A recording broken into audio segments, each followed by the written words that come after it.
So we are ready. Good afternoon, ladies and gentlemen. My name is Arnaldo Walter. I'm with the University of Campinas. I'm involved with the SAFmaps project. I will just call people that will be in the opening remarks session, okay? And please, Mr. Lando Loomis, President of Boeing for Latin America and Caribbean, please come.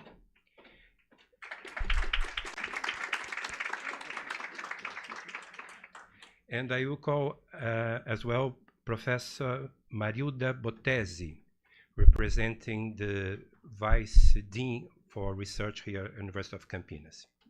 Please.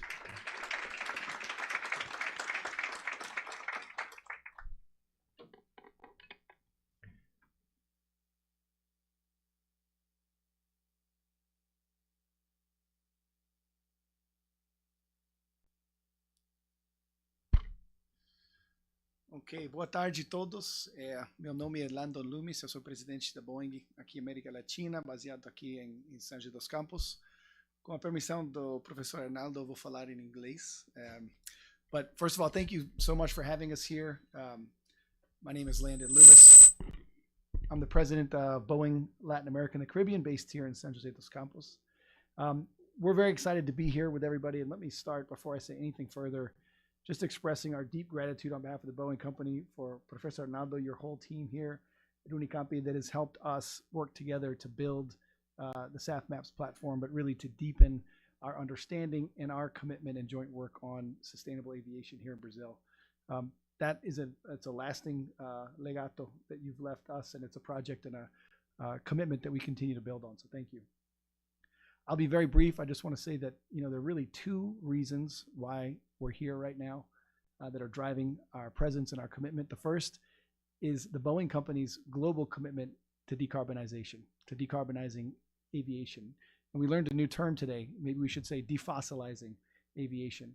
But by that, what I want to highlight is in the depths of the pandemic, when the aviation industry itself was suffering a once in a century crisis, when the global fleet was grounded, it was in that moment that the industry came together, the manufacturers, the airlines, and governments through ICAO, through ATAG, through IATA, and recommitted ourselves to the goal of being net neutral, net zero by 2050.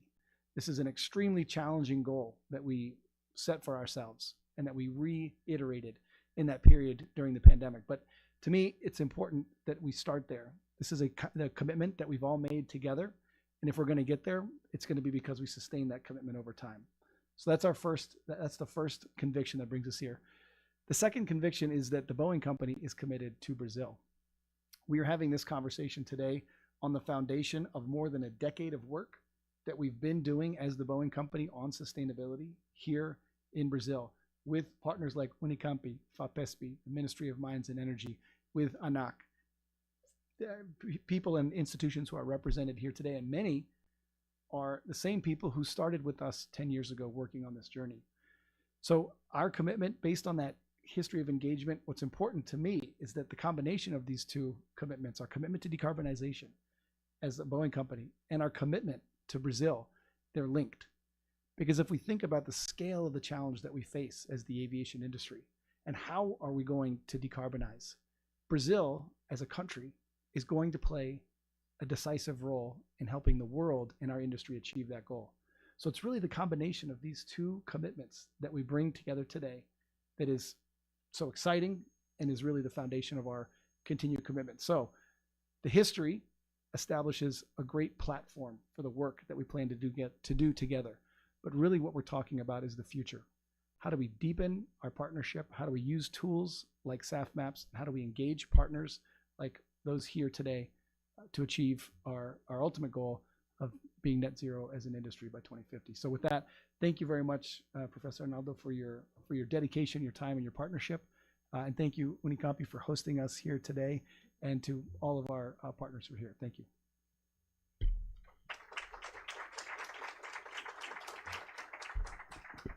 Ok, boa tarde. Vou ler minha colinha aqui em inglês para não esquecer nada. Dear Professor Arnaldo, dear Dr. Loomis, Dr. Hilleman also, Good afternoon, dear colleagues. It's a pleasure to be here. On behalf of Professor Anna Frattini, our Vice President of Research here in Unicamp, I would like to welcome you all to this event. Also, I would like to thank you for the opportunity to learn a little bit about sustainable aviation. I had a chance to take a look at SAFmaps, and I was impressive. I am an engineer, so I was impressed with this lots of structure and also information, useful information in the platform. Congratulations for that. Unicamp has excellent researchers. Some of them experts in this area. So, because of that, I'm sure that this event will be a great success. Once again, thank you, Professor Arnaldo, for the opportunity to be here today and learn a little bit more about sustainable aviation. Congratulations.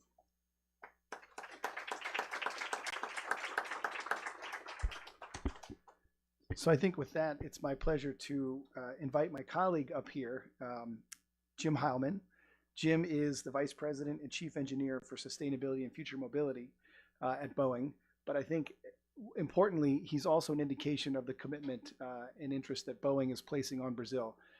If anyone has an important role in the company to help shape our thinking about how we achieve net zero by 2050, Dr. Heilman is one of the most influential people inside the company in that conversation. So in my role, it's a great pleasure to invite him and welcome him to Brazil because I'm so impressed by all of you. So the chance for him to interact with our Brazilian counterparts is an important opportunity for us as a company.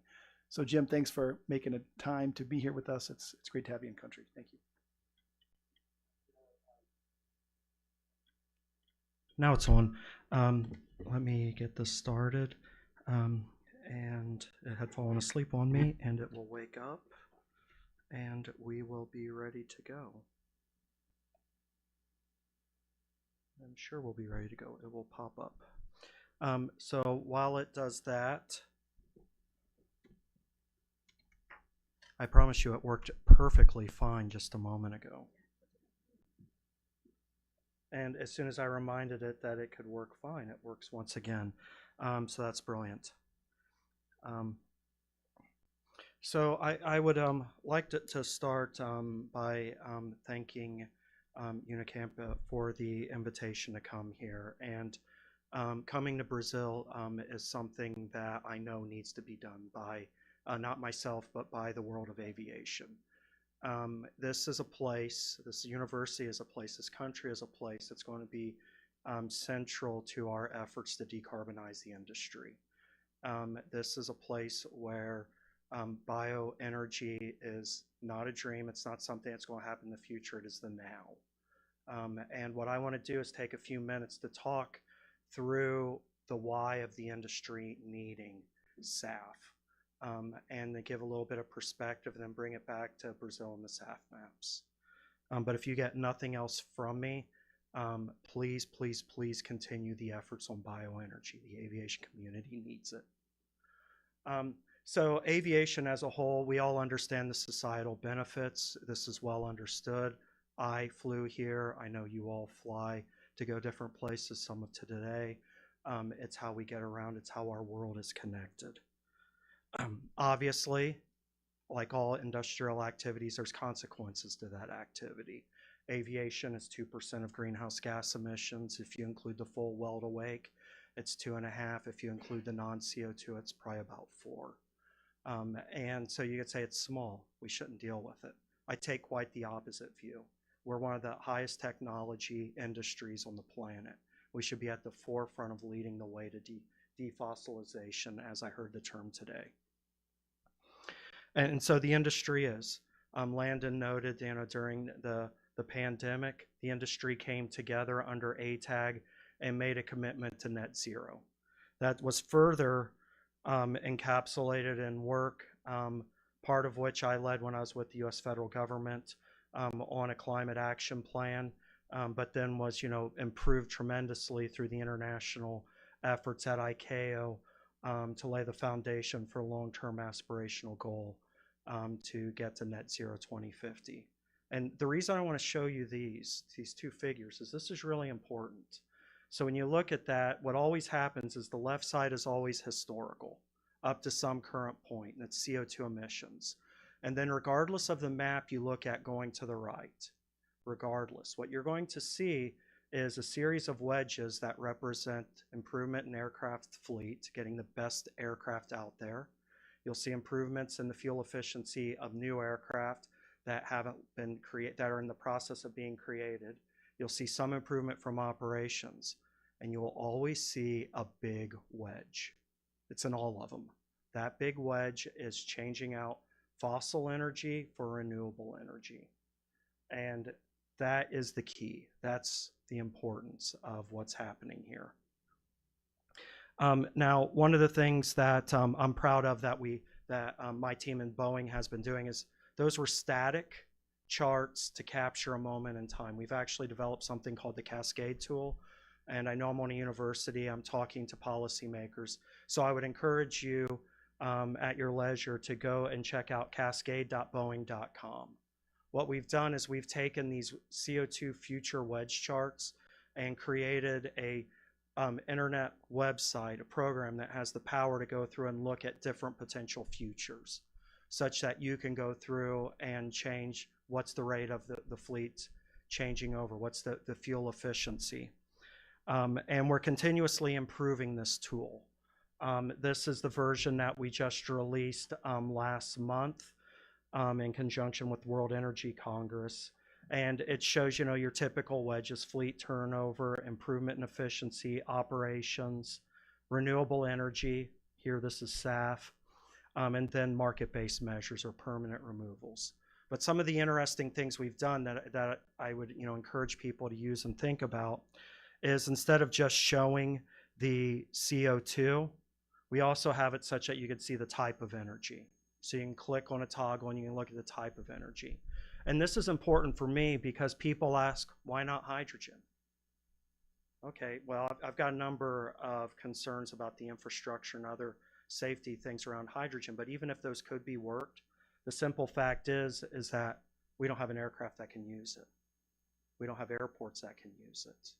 It's going to take time to enter the fleet. And with Cascade, you can actually go in and see when, let's say somebody's really ambitious and they do get a regional hydrogen aircraft out there. That's that little blue bar at the bottom. And that's a pretty aggressive, actually, rate of introduction of a regional aircraft and the difference it would make. And you'll notice that big yellow bar above it. You can guess what that is. That's SAF. And it goes and further shows the importance of it. The other thing that we're doing with Cascade is helping tell stories. This, to me, is an important one. This is another toggle where you can go through and show fuel efficiency of the fleet over time. And this also demonstrates why it's so hard to get to net zero. So at the dawn of the jet age, aircraft were not very efficient. They weren't. Everybody knows this. But today's fleet, which is where you get to the changeover, we've had a factor of 5 improvement in fuel efficiency to where the modern global fleet is 60 passenger miles per gallon. That's the same fuel efficiency as a Toyota Prius if there's one person driving it. That is ridiculously efficient. It's hard to get more efficient than that. Oh, we're working it though. Don't get me wrong. We're working it. We're working it hard. But that just shows the challenge we're facing. So what we're doing at Boeing is we're thinking, in addition to having the Cascade tool, and again, encourage everyone to look at that, we obviously want the most fuel efficient aircraft out there because that's the easiest, quickest way to decrease fuel burn. We want to ensure that the aircraft are operated as efficiently as possible. And there's definite opportunities. With technology we are actually developing in our center here in Brazil to actually do optimal cruise altitude and optimal speed. A patent that was actually granted in Brazil. Very cool stuff. Where I live is in the intersection of energy and technology, and we're doing a lot of work on this front to think through how do we get SAF. We must have SAF. But if we allow the time frame to go beyond 2050, are there things we could do that are more efficient than SAF? Are there? We need to be open-minded and think through this space. Still need the bioenergy, don't get me wrong. But are there ways we could better use that bioenergy? And how can we be as ridiculously fuel efficient as possible? For example, through the Sustainable Flight Demonstrator, the X-66 that we're doing in partnership with NASA. Now, mind you, CO2 is important. Tailpipe emissions, though, tailpipe emissions don't actually tell you everything. You got to think about the entire life cycle, from cradle, well, field, swamp, whatever it is, trash dump, through to conversion, through to the end. And we also need to be thinking about other non-CO2 combustion impacts, such as the climate impacts from persistent contrails. And we're working on this as well. So I want to change focus, and I want to talk energy, because as I noted, I know where I am. I know the potential that we collectively have in Brazil around energy. And I'm going to use the United States as an example. And I'm going to use the United States as an example, not because of anything in particular, other than I live there and I was able to get the data I wanted. Beyond that, there's a story here. And the story I want to tell is that we're in an energy transition. We're in a global energy transition. And I use the United States to tell this story because if you follow from the left side to the right side, there's this itty bitty little line right here. That little itty bitty line, that's the amount of electricity going to cars in the United States last year. That's growing dramatically. It may not replace gasoline, but it's changing things. And even if we aviation don't do anything at all, that change around the world is changing refineries. It's changing refinery operations, and that's going to have an impact on us eventually. Battery technology will improve. Will it be enough to cross the ocean in a battery electric airplane? No. Would it be enough to maybe make a heavy-duty truck all electric? Maybe. Maybe a train. That will further affect the petroleum usage. So even if we aviation do nothing and we decide to burn oil forever, and we don't want that, but let's say we did, the world's changing around us. And in my humble opinion, it'd be smart for us to get ahead of that and be on the leading edge. And SAF is a part of that, being on the leading edge. So what we're thinking about in terms of energy is we have a SAF and strategy. And it could not be more important to emphasize the SAF part of that. We're making aircraft today that'll be in operation for 2 decades. We and our competitors around the world intend to continue to make those types of aircraft for a couple more decades because it takes time to change over to anything else. There's an inertia of infrastructure that is hard to overcome. So because of that, we're going to need SAF for decades. Not 2, probably 3 or 4, maybe more. And so it's important that we get the industry stood up. But we're also going through at Boeing and thinking about what can we do with electricity. We have our WISC urban air mobility effort. On hydrogen, we actually have an effort with the Japanese government to understand its potential in regional aircraft. And I'm personally leading an effort across Boeing to understand what else we could do, including potentially renewable natural gas. Just to understand if we are biomass limited, how can we make best use of that biomass between now and 2100, way off into the horizon. All right, so what we do when we think about energy is we want to ensure that we have a positive climate impact. Otherwise, why are you doing it? We got to make sure the physics work, because if they don't, why are you doing it? And it has to be both provable to be safe and certifiable, because if it's not safe, again, why are you doing it? And you got to do all of those. And then last but certainly not least, you have to have the value proposition. We have to figure out how to pay for it, because unfortunately, everything we're talking about will cost more than jet fuel from petroleum, because oil is cheap. Just is the way it is. So we got to come up with the lowest cost options such that policy can bridge that gap. So this is the kind of space we're thinking through, thinking about our different feedstocks, our different energy carriers, and the conversion technologies to power airplanes. And we've been thinking about, where these different molecules could work. Where could they make sense? And SAF is beautiful in that it works with everything today. Electric could be beneficial at short range. Maybe you could extend it by putting SAF in the tanks. Hydrogen, we're going to hit some limitations in infrastructure that'll, in my personal view, limit its use to just smaller air vehicles. But then, as I said, there's a whole range of other hydrocarbons that we could think through. But That's in the long term. I want to talk about the now. I want to talk about SAF. And so the reason that SAF is amazing is that we know it can have a positive climate impact. We've worked out the physics. We have safe and we've certified it. The issue is the value proposition and the fact there's more than one type of SAF. So let's talk about that. From the benefits side, we all know about life cycle analysis. This is something that's well known, wherein you just go through and do the detailed accounting. And being from the US, and I personally know very well what happens with the Argonne's GREET model. I also have a very intimate understanding of CORSIA. And I would say one of the things that I've always valued with the participants in this room that I've been working with, some of whom for a very long time, is how in Brazil, people come with data. They don't talk, you bring your data. And when you bring data to people like that run GREET or that are running CORSIA, they have to listen. So I would encourage all of us to continue to bring data, bring facts to the debate. And if you bring facts to the debate, you will win the debate. So keep bringing the facts, please. All right. So I want to talk a little bit more about SAF. Right now, globally, we're at, I think, like 0.3%. I think that's the latest IATA number, maybe 0.4% of total jet fuel is SAF. So out of the 100 billion gallons that we're consuming roughly, about 0.4%. And so by 2030, there's been a push to get to 10% from a number of governments around the world. In Brazil, it's 2037. And so the thinking is we've got to get to that point such that then we can start hitting the exponential growth. And I'm not saying that 2050, 100% replacement is possible globally. I'm just saying that if you want to get there, this is what you need to do. So the way I think about the SAF challenge is twofold. One is we need to figure out how to get the things we know how to get done now done.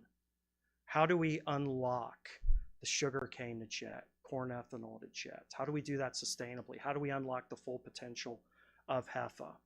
But while we're doing that and getting facilities built, we need to figure out how to take other things that are not as readily converted into hydrocarbons and figure out how to get those in the jet fuel. And the reason is for this is very simple. And again, I'm going to fall back on US data, namely because I have it. But I need to get this on a global basis, and we're working that. So this is a chart of data from the United States Department of Energy that I was a co-author on in my past life. And the left-hand side is current use of jet, diesel, gasoline. The next bar to the right is light-duty vehicles, heavy-duty on-road, heavy-duty off-road, tractors, construction equipment, aviation, and marine. And then this is a conservative projection from the US Department of Energy. And then they blow this up. And so this is expected 2050 demand for marine, aviation, rail, and then construction, farming, et cetera, equipment. And this is the amount of biomass from the Department of Energy's billion-ton study. And the challenge here is this bottom bar is cornstarch. The next one above that is vegetable oils.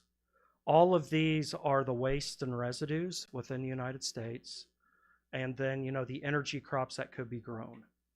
And so I look at this, and what it tells me is that in the United States, we're not going to corn ethanol our way out of jet fuel. We could actually take 40% of the crop. That converts roughly to 15 billion gallons. You could upgrade that to 9 billion gallons. That is 1/3 of today's jet fuel uplift in the United States. So does this mean we shouldn't do it? Heavens, no. We need bioenergy. We need to do it with very low emissions, though. And the same token in Brazil. Do we need sugarcane ethanol upgraded to jet? Absolutely. Do we need to, you know, use the bagases as being, you know, developed with raisin? Absolutely. But we have to do more. We need that and more. And so that's my point, is we have to keep doing what we're doing and do more of it. So I've kind of summarized that in this chart. It's a table. The top part are the fats, oils, and greases. I'm in particular a fan of the maca uba that's being planned here. And one, I just love the word. I can't say it enough. But more importantly, the oil is actually conducive to making jet fuel. When you hydrotreat that oil, it wants to be jet fuel. It doesn't want to be diesel fuel. Further, it can provide soil benefits. It can help remediate areas that need it. This is all goodness. Further, when you look down there, I intentionally added bagasse into the sugarcane because I see what's happening there, and that's a very logical way of using resources. Kudos. We need more of that.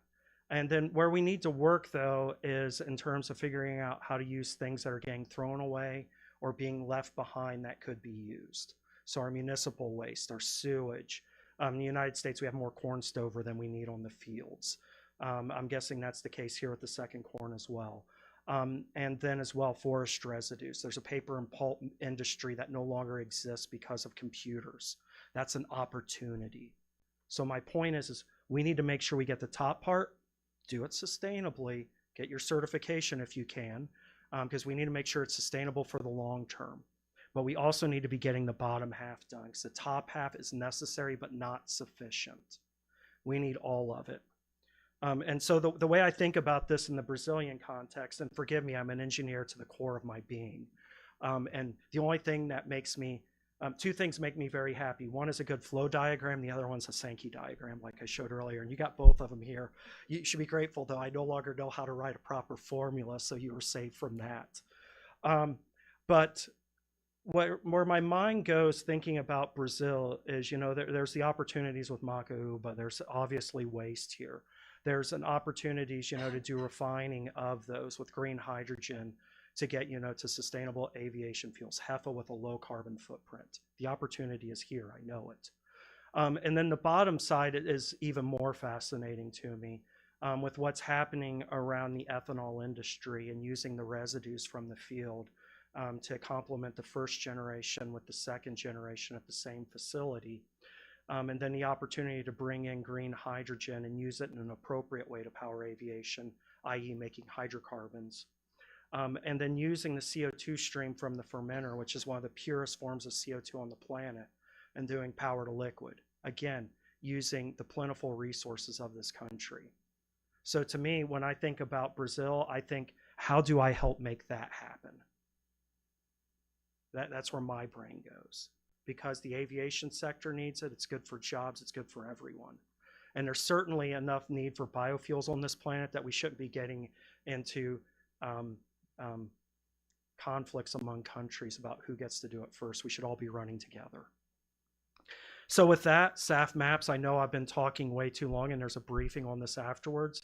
All I would say is this is the type of work that I'm really proud that we're able to do together.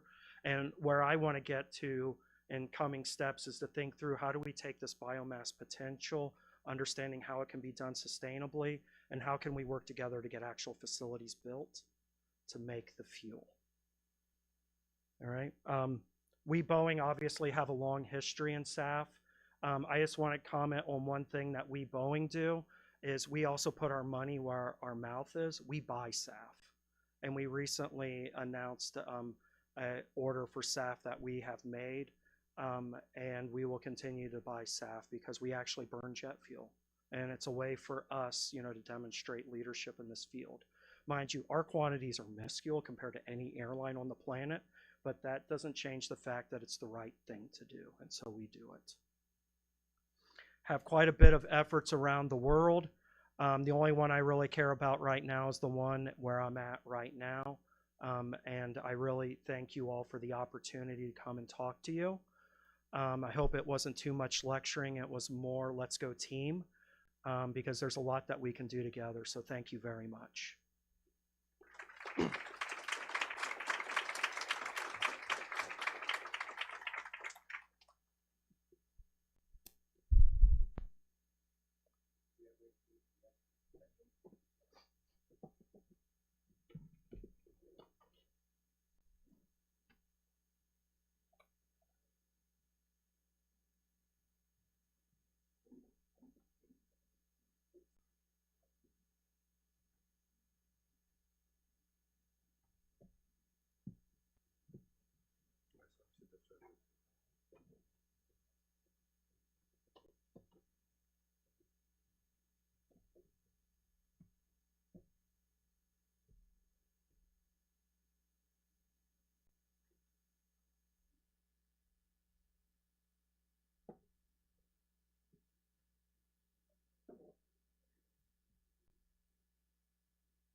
Obrigado.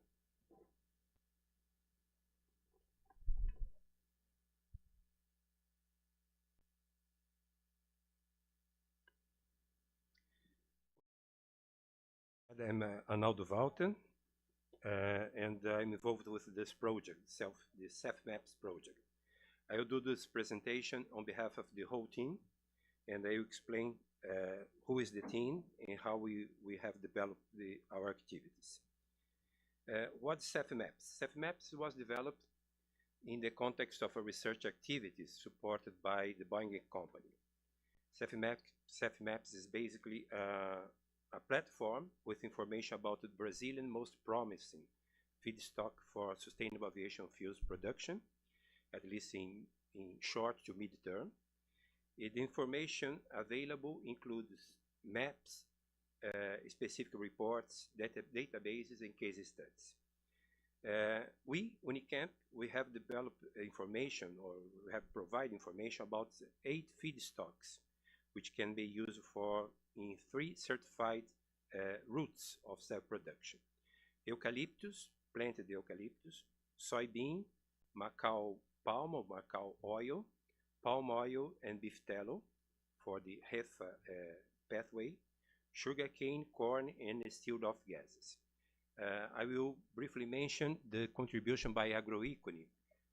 Agroecony process information about residues in Brazil. The geographic coverage corresponds to 13 Brazilian states. In fact, Pará, the 13th state, was just assessed in case of palm oil production. It was our decision to exclude part of Northeast, the whole north region of Brazil, except the Pará state in case of palm oil, and Espírito Santo and Rio de Janeiro. The idea came from Onofre Andrade. Onofre right now is based in Madrid. He works for Boeing. At that time, he was working in São José dos Campos. He asked us to develop the concept, and basically we work on this during the first, what we call cyclone. We start in 2017. We developed the concept, and we start to create the platforms as it is at this moment during the second cyclone that we start in 2019. During the second cyclone, Boeing contracted RSB to do a specific study about residues, the potential of residues in Brazil, and the possibility to produce SAF based on residues. And the RSB decided to contract agroecony. So at the same moment, we had results of our studies based on planted crops, and the study by agroecology based on residues. So we decided to put all this information in the same platform as it is at this moment. We are finishing right now the third cycle, that is with the focus on doing updates in the platform. I will explain about this.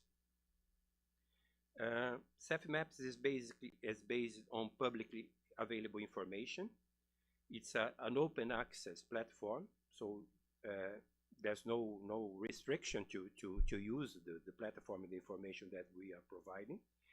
And through Mendeley, that is a database, it's possible for the user to download the spreadsheets, maps, all information that we develop and we use in order to go for specific studies. This is an example of how the information is available for Macau Palm in the Mendeley database, just an example. We have support maps, we have reports, and we have case studies in the platform. For the maps and the numerical database, this information is organized in 6 sets. Biophysical information, the information that we classify as diagnostics. Sensitive areas, information that is related with areas that probably will be some kind of dangerous to produce SAF in Brazil, because probably someone we claim this is not exactly sustainable, or there's some restriction. We have information about infrastructure in order to define which are the best areas for the production and how we are going to transport feedstock and the fuels here in Brazil. We have warning areas that have some kind of constraint for the production of SAF, and information about the political boundaries. And in this slide, I put here an example of a map. This map is about the annual water deficit. Yeah, this is how the map is available in the platform. This information is based in a specific publication. You can go through for the main source, the primary source, using the platform. Yeah, and this information specific about annual water deficit is available for 12 Brazilian states, not for Pará. We have 7 reports that we have developed, the Unicamp team, and we have 5 reports by agroecology about the residues. These reports for planted crops for relate with the Fischer-Tropsch pathway based on eucalyptus, planted eucalyptus. The second report available is for ATJ pathway based on ethanol from sugarcane and from corn, or combining ethanol, combining sugarcane and corn for the production of ethanol. We have also information about the ATJ pathway based on ethanol from distilled off gas. This is one of the studies that we have developed together with agroecology. For HEFA, we have information about the use of soybean oil, information on Macau palm and Macau oil for production of HEFA, information on palm oil, mainly in this case of Pará production, the production based in Pará, and also I study combining different feedstocks for this route, for the HEFA pathway, and in this case we have used as well information about tallow, and this is one of the studies that we have developed together with agroecology. The reports by agroecology, information about wood residues, specifically or more specifically information about residues of eucalyptus production, eucalyptus plantations in Brazil.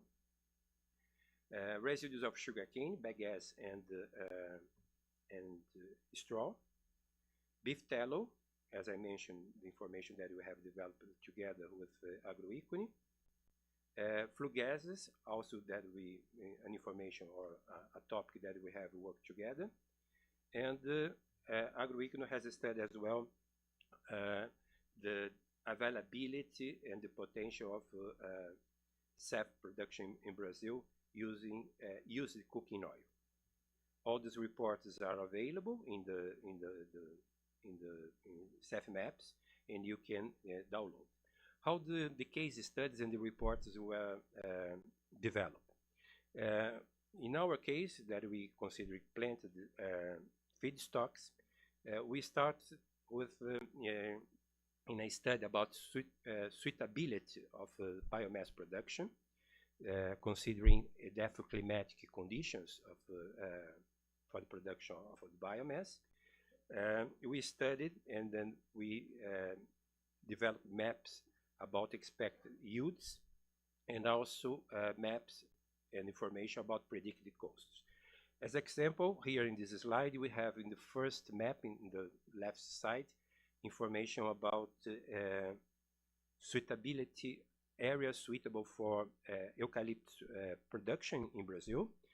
In the second map, in the right side, information about estimated yields of eucalyptus production in Brazil. Here in this slide, we have information about expected costs of eucalyptus production, the first map in the left side. And it is also possible in the platform to combine information. As an example, I combine here the map with information about expected costs of eucalyptus production, and I put in the same map information about the available and planning infrastructure. In this case, is information about the railways available in the country, and where are the oil refineries that in the short to mid term will be the best place for the production of SAF. How we develop the information, or we define suitability. We combine information about the climatic conditions. In this case, as an example, the suitability of sugarcane. We combine information about the soil quality with information about the slope, considering the possibility to go for mechanization, full mechanization of sugarcane production. We have considered as well information about rainfall, precipitation along the typical year in Brazil, different temperatures, average and maximum and minimum temperatures, and frost risk. So combine all this information, we define a suitability map, and we did a validation process. This is an example. We combine information of our map with a map where we are producing sugarcane in Brazil with different yields, in order to be sure that our estimate is okay. In case of yields, we did the same procedure. We define a function in order to estimate the yields. In the right side, we have a map with the results for sugarcane yields, predict sugarcane yields, and we have compared with the average yields per municipality in order to be sure that our estimate was okay. In case of eucalyptus, the figure in the left side, this is the procedure that we have developed in order to check information. We have used a study by Embrapa in order to validate our results. For the case studies, I will present as an example information about sugarcane production and the ethanol from sugarcane. The case studies were defined considering particularities of each crop. In case of sugarcane, we have 4 variants of ethanol production and ethanol that can be used for SAF production. In this slide, we have information about the second variant that we imagined that it would be possible to expand the anhydrous ethanol production in existing mills located closer to an existing pipeline in order to reduce the cost and reduce the emissions in order to displace ethanol to a certain point where SAF would be produced. In this case, in this study, specific study, we have considered the oil refinery close to here, close to Unicamp, Replan, Refinaria do Planalto, that is in the city of Paulínia. It's about, I guess, less than 50 kilometers far from here. So we, for instance, we defined the supply curve of ethanol at Replan in order to estimate the cost or the minimum selling price of SAF production. I will explain about this in a few minutes. A second or another study related with ATG route based on sugarcane. In this case, is the production of ethanol based on sugarcane and corn, combining both feedstocks. In this case, we have considered 4 places, 4 sites in the west part of the state of São Paulo, south of Mato Grosso do Sul, and Minas Gerais, in order to have concentrate production of sugarcane and corn for the production of ethanol. We have considered the transportation of ethanol through railway to Replan, and we have defined the supply curves as you can see in the figure in the right side of this slide. For all case studies, we have estimated the minimum selling price of SAF, considering the technology in recent years, and we have compared our results with results available in literature and with the prices of jet fuels in order to discuss the availability or the feasibility of SAF production in Brazil. This is the result that you can access using the window case study. This is a possibility to have a kind of summary of results of our reports. And this is the case of ethanol production based on sugarcane and corn in 4 different regions, and transportation of ethanol to the oil refinery close to here, to University of Campinas, Replan. What we have done recently, we did 2 updates in the platform. The first update is the evaluation of carbon footprint for certain pathways, considering the production of SAF here in Brazil or the production of the SAF abroad. The production abroad is related with the possibility to export, for instance, ethanol from here, from Brazil, to California, to Rotterdam in the Netherlands, or to Singapore. And for the results that we have at this moment, we have just considered standalone production of SAF. This has an impact on some results of carbon footprint. This is the case of SAF production based on ethanol produced in Paranaíba, in south of Mato Grosso do Sul, and the displacement of ethanol to Replan, the production of SAF at Replan. But because of the upgrading in oil refinery and not in the sugarcane mill, we have an impact of fuel consumption in order to attend to cover the demand of heat. And in this case, we have considered the use of natural gas. And so because of that, our estimate of carbon footprint is large in comparison to the CORSIA default value. This result is just for what is called core LCA. We are not considering the share of emissions related with land use change, directly or indirectly land use change. In this slide, I'm presenting the result that we have if we are going to export ethanol produced in Paranaíba, and ethanol will be transported by ship to Rotterdam in the Netherlands, and the production of SAF will be there. Yeah.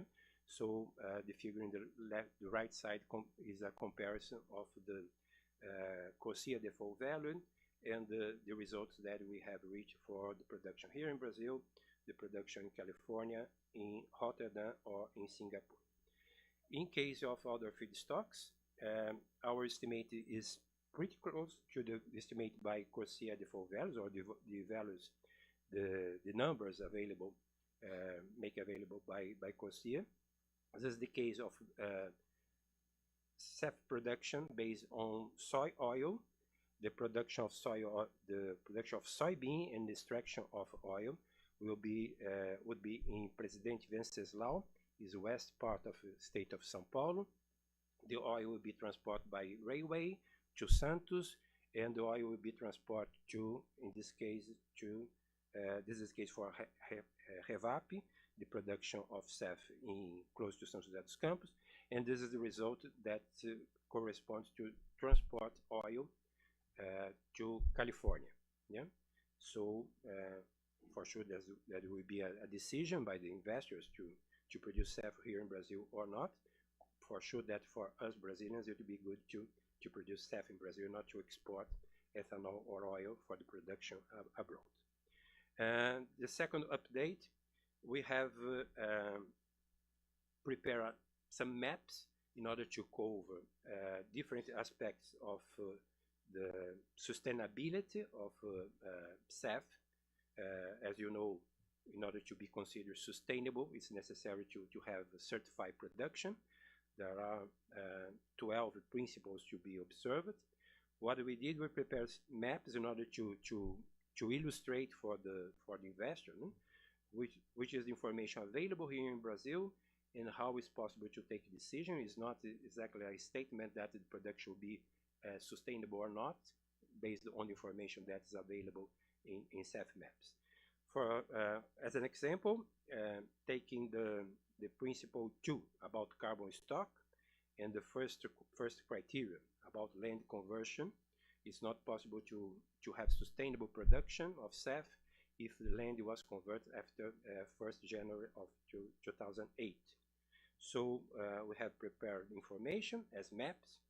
This is the map for the land use and land cover at the end of 2007. So the potential investor can see in this map which are the areas that was available for agriculture at the end of 2007. So no risk, of no accomplishment of this principle. Yeah? And in the case studies, I forgot to mention this. In the case studies, we have just considered the production of biomass in pasture lands in order to reduce the risk associated with the potential deforestation, or someone blaming that the potential is not really sustainable from this point of view. A second map that's available regarding this principle is the map of carbon stocks. Yeah, there's an information that we have developed in this cycle with the support of agroecology in order to create the map based on information that is available in the country. A second example is about the principle regarding conservation. We have 3 criteria. Yeah, and as illustration, I will present information about criteria 1 and 3. Yeah? In both criteria, I relate with protection of biodiversity. So this is the map that we have in order to show which areas are protected areas in Brazil. So it's not possible to have sustainable production of SAF producing biomass in areas that are reserves or reserves of biodiversity in the country. And we also decided to present information about the threatening species here in Brazil. This is not a specific aspect of certification, yeah, but we believe that is a risk to produce biomass in a region, in a site where we can have a large number of threatened species. And to finalize this part of the presentation about food security, that this aspect corresponds to Principle 12. The impact of food on food insecurity regions could be new or very small. So we have decided to put information about the information is about let me see here where we have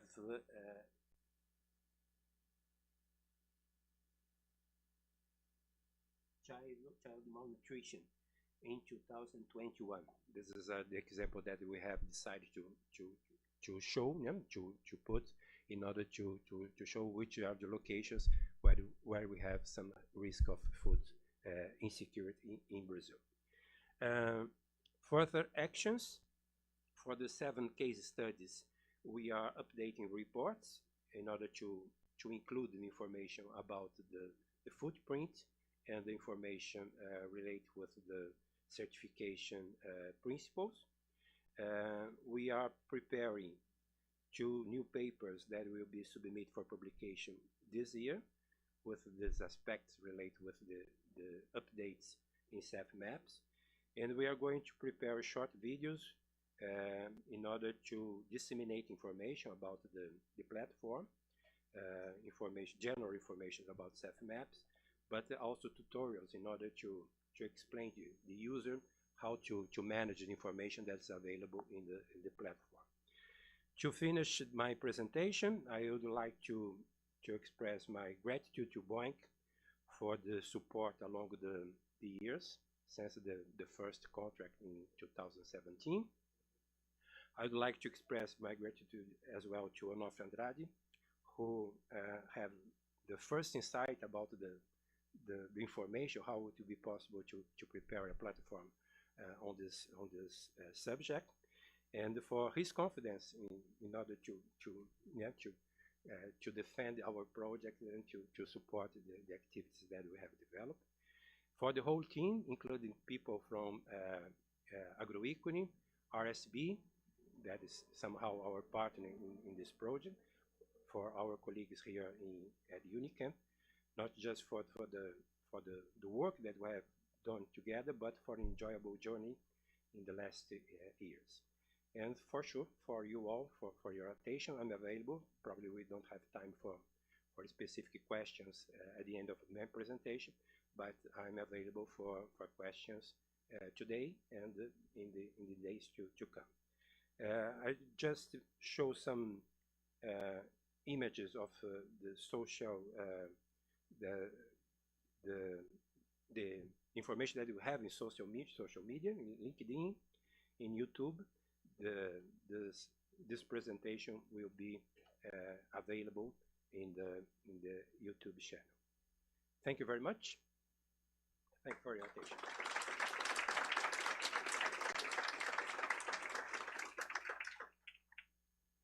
And I think we are going straight to the following session, yeah? Yeah. So we are going to have a session with with 2 speakers, Marcela and Selmi, representing ANAC. ANAC is the regulatory agency for civil aviation in Brazil. And we are going to have also the participation of Marlon Arraes from the Ministry of Mines and Energy. Please, Marcela and Marlon, come to. Marcela is going to do a presentation, yeah? But Marlon, not? You don't have a presentation. Who is going to start? You, Marcela, or Marlon? Let me see here.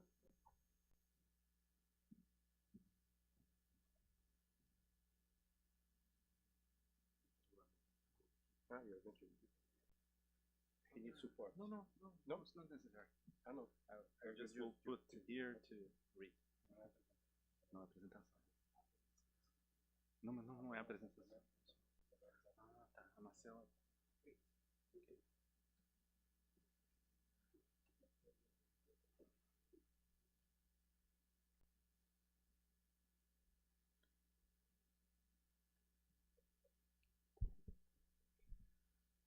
Well, thank you very much, ladies and gentlemen. I would like to greet Director Arnaldo and Mr. Jim Hillerman for the invitation, and I would like to extend my greetings to the whole Unicamp team and the whole people that work with this project under SAFmaps, which is very well presented here by Professor Arnaldo. And it's an honor to be today at the workshop on sustainability and aviation organized by Boeing and Unicamp. I thank Professor Arnaldo for the invitation and the opportunity to be here on behalf of the Ministry of Mines and Energy.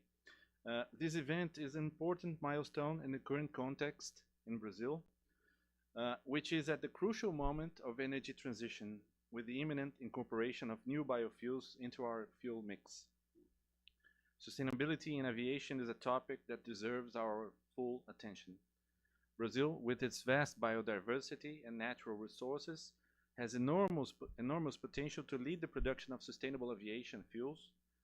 Today we would like to discuss the federal government's initiatives to foster this emerging industry. I would like to highlight the National Sustainable Aviation Fuel Program, the ProBioQAV, one of the main initiatives in the Bill of the Fuel of the Future program. This Fuel of the Future program bill, this bill is currently under the appreciation of the Senate in the National Congress of Brazil. It has been approved by the lower house, the House of Representatives, and it's now under review in the Senate. It is worth noting that the text presented by the executive branch in Brazil, resulting from the collaborative work of ProBioQAV subcommittees in the Fuel of the Future program, was very well received by the National Congress, and it reflects a consensus among the involved stakeholders. Brazil is on the verge of having a regulatory framework for SAF that is unprecedented in the world and then can drive the development of new economy in the country. The ProBioQAV aims to promote significant defossilization, I like the term instead of decarbonization, it's more precise, in a sector that is considered difficult to reduce emissions, while encouraging the research, the production, the commercialization, and the use of sustainable aviation fuel in the Brazil energy mix. The National Agency of Oil, Natural Gas and Biofuels will be responsible in this bill and this proposal that is appreciated by the Congress for establishing, ANP will be responsible for establishing the values of the total emissions equivalent per unit of energy, the carbon intensity, computed in this whole process in the fossil fuel aviation, kerosene, the jet fuel. And this will be done following the guidelines and methodology of the International Civil Aviation Organization, ICAO, to ensure that SAF produced in Brazil meets international eligibility and certification standards. And I'd like to point here, Professor Arnaldo has worked a lot in the past under GBAP initiative, and we were all aware of those principles of sustainability, of lots of certification process that we had among many initiatives in the world, and they all came with that language: it shall not, it shall this, and it shall not that. And in this case, the ICAO is right. I accept that language because it all has came from the skies, and this is something that we can accept in this language of principles. The ProBioQAV also sets guidelines for commercialization, logistics, and energy use of SAF in the country. This includes logistical optimization and the distribution and use of SAF, as well as the pursuit of market-based mechanisms to ensure the product's efficiency and competitiveness. Starting in 2027, air operators will be required to reduce greenhouse gas emissions in their domestic operations through the use of SAF, according to a schedule that mandates a minimum 1% reduction in emissions starting in 2027, advancing annually until reaching a 10% reduction in 2037.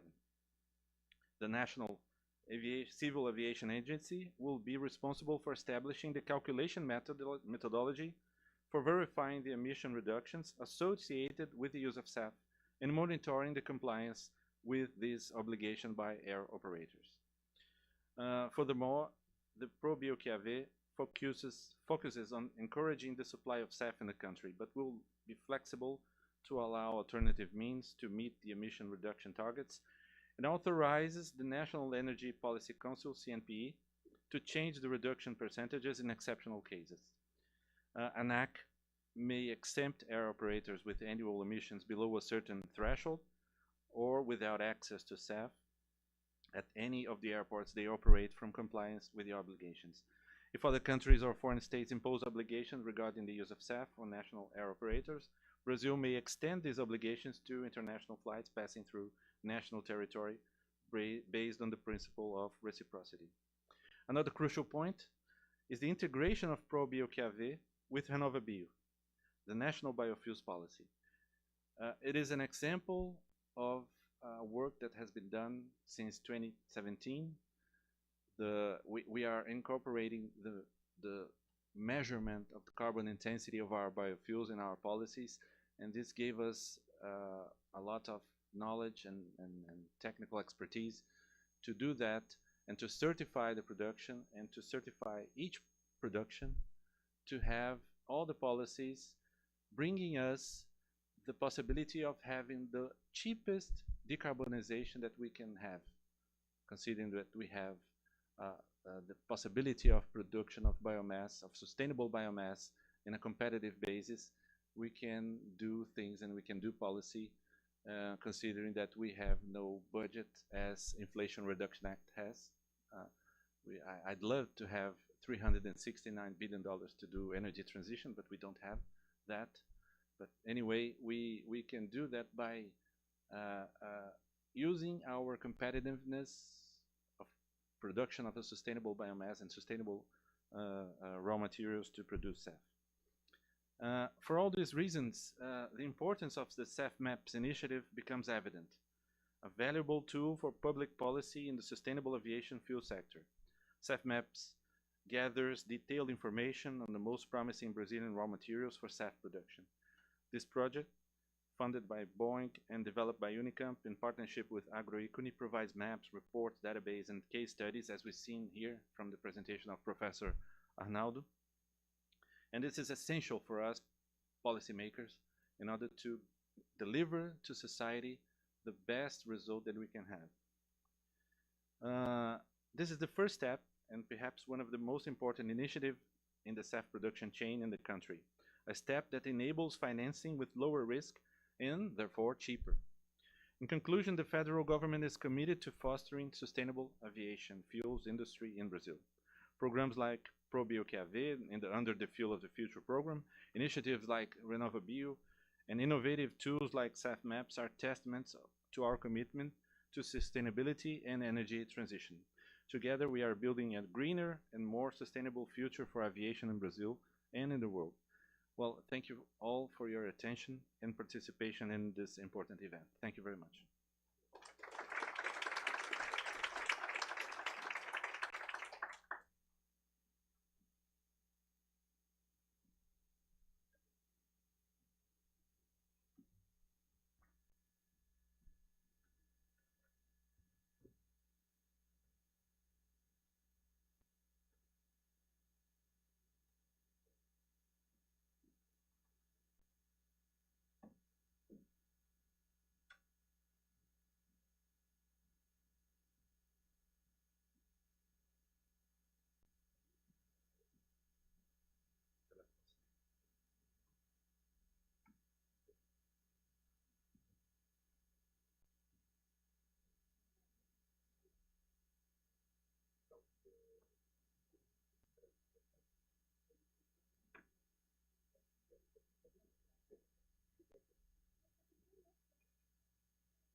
Boa tarde.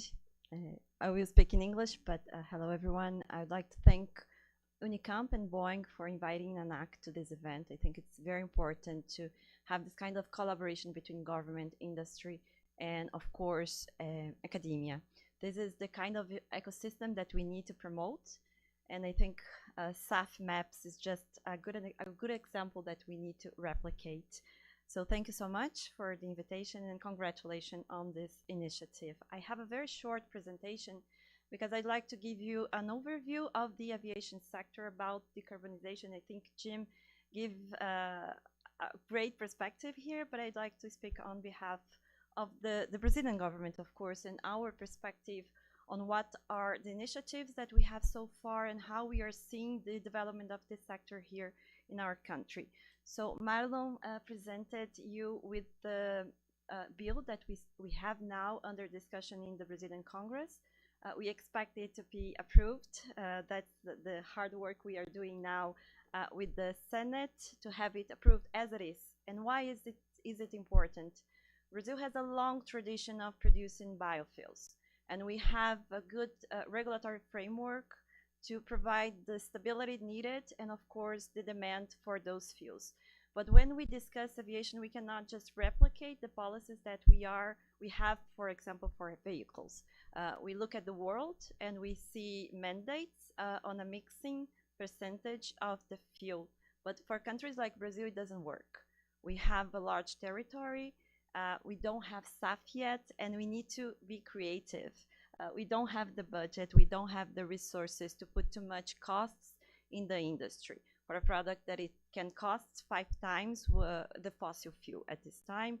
And with all the challenges that we have in terms of providing and increasing access of the Brazilian population to this kind of transportation. So we look to new ways, to a new rationale on how we could develop a good bill, a good policy, public policy to foster this market here in Brazil.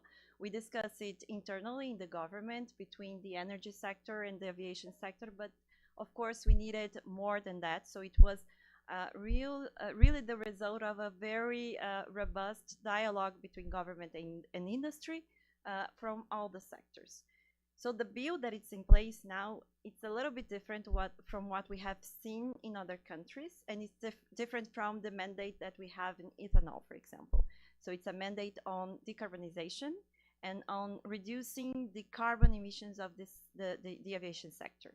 So we start with 1% of CO2 reductions for the Brazilian airlines starting in 2027. And why is that? Because we don't want only to have the use of SAF in Brazil, but we want to help to incentivize the industry to follow this path of net zero 2050, of energy transition, and we believe that this way we can foster competition in the market. So we are not saying use this kind of volume and you are looking for the cheapest SAF in terms of volume. And this way, airlines will look at the environmental benefit coming from SAF, and SAFs that have, let's say, in volume terms, they are more expensive. The comparison here is not with the volume, it's with the benefit that generates from the SAF. So we have more competition, and SAFs that are very expensive at this point, they become more competitive and more attractive from an economical standpoint, given this kind of mandate. And also, when we put in those terms, we are looking at carbon efficiency. And we need to be agnostic in Brazil. We cannot pick winners at this point. The challenge is huge. We're gonna need all kinds of biomass, but also we need all kinds of technologies. So the way that the bill was put in place, it provides the right incentives for all those technologies. And the market's going to choose the winners, not in the prior, let's say the government's not picking anyone at this point. So it's neutrality in terms of feedstocks, pathways, and also it provides for a demand in the market. We are a huge market in Brazil in domestic terms, but also internationally. We have a huge participation at ICAO, for instance, the International Civil Aviation Organization. And we have a good market share in this market. So providing the right incentives, providing the right regulatory framework is already a good step, an important step in Brazil to foster the SAF market. So ANAC will have a pivotal role in putting in place the bill once it's approved. So along with the national agency in Brazil, ANP, we are responsible for putting all the legislation, the regulation to see how, for the implementation of the bill in ultimately. So ANP will be in charge of the energy part, of the life cycle analysis, the numbers, the harmonization with RenovaBio and all the Brazilian legislation and policies regarding energy and bioenergy. And ANAC is going to be in charge of the airlines, our regulatory entities, sorry. So all the monitoring, the reporting and verification of emissions, the usage of SAF will be reported to ANAC, and ANAC also be in charge of enforcing the law. But there are still some points that need to be defined. First of all, of course, that at this point we are just envisaging a market in Brazil, but we have zero SAF. Despite all the potential, despite all the technology, knowledge, and biomass feedstock that we have, we haven't produced any single SAF in our country in, let's say, in a scale that can be used by the industry. So we need to discuss a little bit how it's going to be, let's say, the waivers in case we don't have SAF, at least in the early stages of the bill, or if this product is so expensive that can be a burden to the industry. And of course, we need to see the economic feasibility of the bill in actual terms. So we still need to decide that after the bill is approved, and we hope it's going to be approved.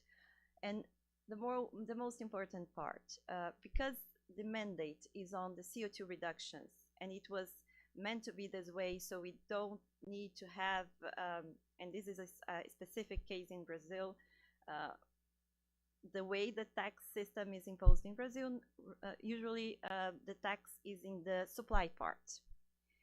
So if we go to the voluntary mandate, all the system works for the fuel suppliers.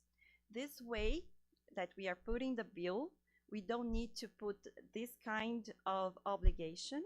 It's for the airline to decide, it's for the airline to purchase the product. So we're going to look at the airlines. And this gives grounds for other kind of initiatives like book and claim.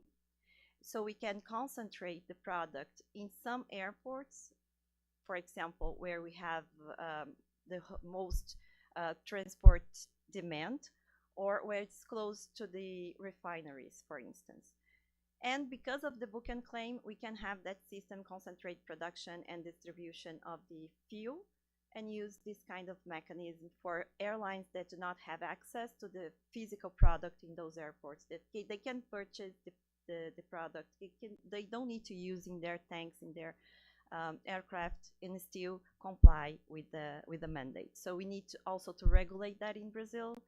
And this is also important because, of course, we are looking at the Brazilian market. We want to have SAF for the Brazilian airlines. But this is a market that is good for our country. We have a huge potential, and we want to export the product.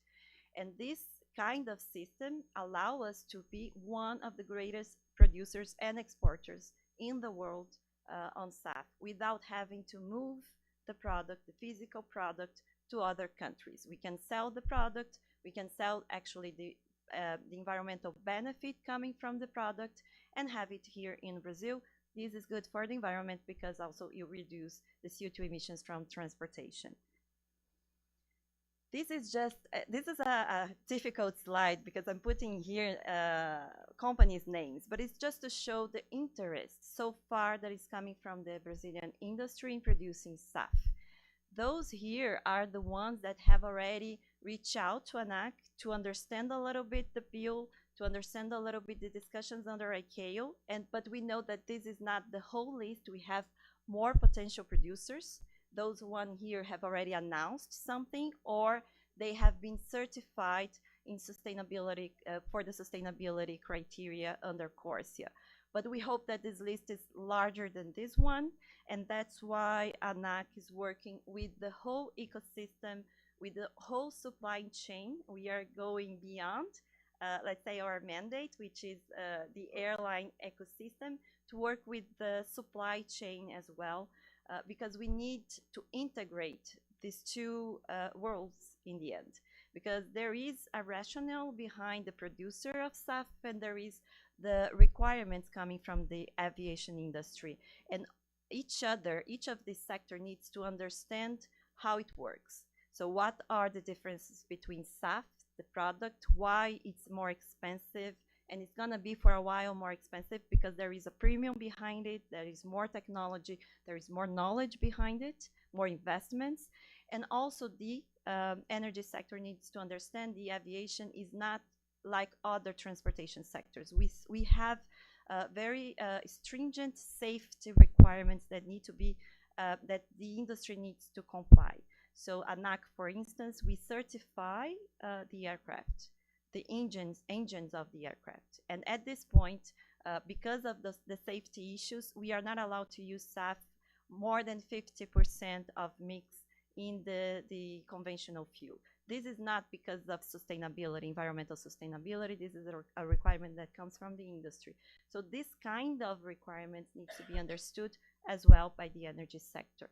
And we are working together in the Brazilian government, a great collaboration with the Ministry of Mines and Energy, with the ANP, but we felt that it's important to enlarge on this system, to have collaboration with the academia, with the Brazilian National Institutes, coming public or private funded. That's why we are going to launch very soon. This is a spoiler, but we want to have an initiative like we do have in the US, which is CAFE, that puts all those stakeholders together and promotes the dialogue between all those stakeholders to see how we can, what are the challenges and how can we incentivize the industry in Brazil. And just to finalize here, I would say that we do have very ambitious goals. We don't have the product. So the challenge is enormous, not only to Brazil, but for the whole world. There is not gonna be an energy transition without Brazil. And I think we are in a very good position to take part and to have the leadership of this initiative, but also of this challenge in the end, right? Because we do not only have natural advantage. Much is said about Brazil has a lot of land, unused land. We can use that degraded land in Brazil and produce biofuels. But we also have more than that. We have knowledge and we have technology. So this kind of dialogue with Unicamp, CNPEM in São Paulo, but with other national institutes, even here in São Paulo with USP, it's very important to show the world that we are talking here differently. When we go and show our SAF, potential SAF production, we are not just based on assumptions. We are based on data. And that's something that, at least from my experience, I have not seen in many countries in those kind of discussions. We can present that. All the data comes from a very respected and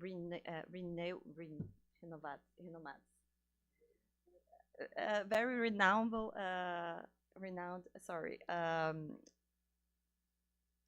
institutions and national centers like Embrapa. So it's satellite data, and we need to show that in the forums that we participate, like ICAO. But not only that, this is not ICAO attribution itself to discuss bioenergy. We have other multilateral forums, and we need cooperation between in the international level and multilateral level as well. And those discussions, as I said, they need to be technical. They cannot be biased or have commercial interest behind it. We have a lot of structural challenges in Brazil to promote this industry, and we cannot allow that other kind of interests affect this discussion. That's why we need to, again, work together, but also to try to cooperate with other countries. I think, and I'm going to pause here because for SAF, much of the requirements are coming from ICAO. ICAO is a UN agency composed by 194 countries, but when it comes to those kind of discussions, it's very centered in few countries that do not represent all the diversity we have in terms of biomass production. And Brazil is very unique in this term because we do have multi-cropping, for instance, but not only that, we have different feedstocks like macaúba. And if we are not able to have a very consistent participation with the collaboration from countries that are not the same like us but have similar characteristics, we are going to lose this discussion. That's why we need, and I'm going to end my presentation here just to say that I think we need 3 words to foster this market, which is collaboration between public and private sector, integration of the market, the supply chain from producers to consumers need to be very integrated. And not only in Brazil, but in our region, we have the potential to be exporters in Latin America. And finally, cooperation between states. Without that, we can produce anything we want, but we are not going to achieve the goals that was set by the industry. This is my message. Thank you so much.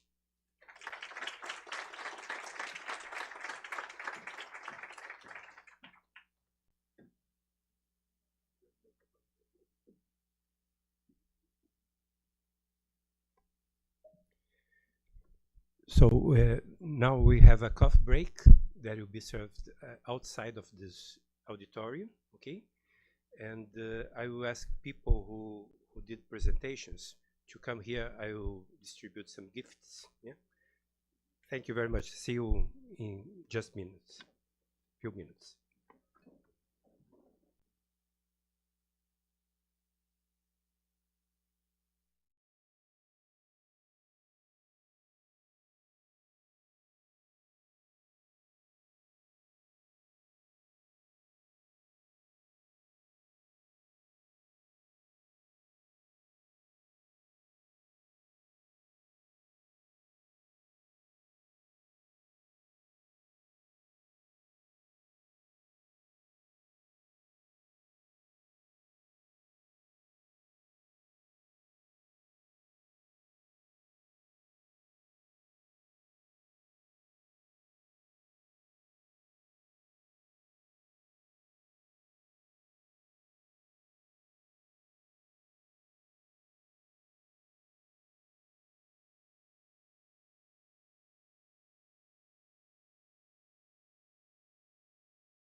Hi again.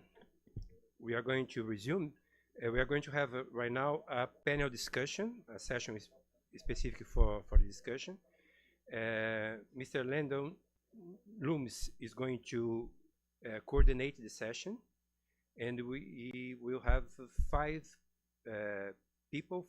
representatives of different companies and organizations. Okay? So, Mr. Landon, please, let's start the session. You can use the...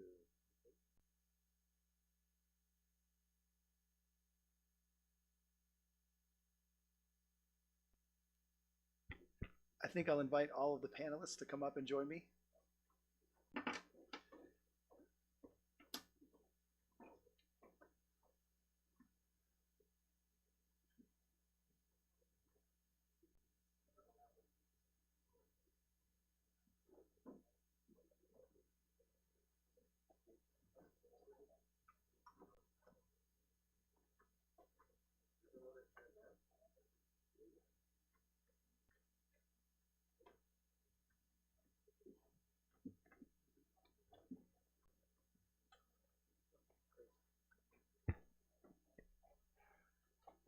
All right, great. I just want to, again, thank everybody for being here with us for this event. I want to thank all of our panelists for coming to join us and open up in a bit more of a discussion around some of the topics that we've heard.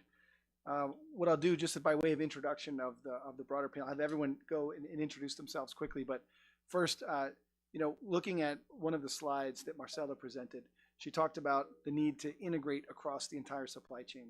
When we looked at the national strategy, she saw it included bringing together academia, the university systems, industry, OEMs, airlines, the production, the fuel production system. So we have a really interesting and diverse panel here that sort of represents much of that chain, and that is the chain that we have to link and knit together to be successful. So I want to thank each and every one of you for joining us, and maybe if I can just to ask everyone to introduce themselves so we can start there. Thank you.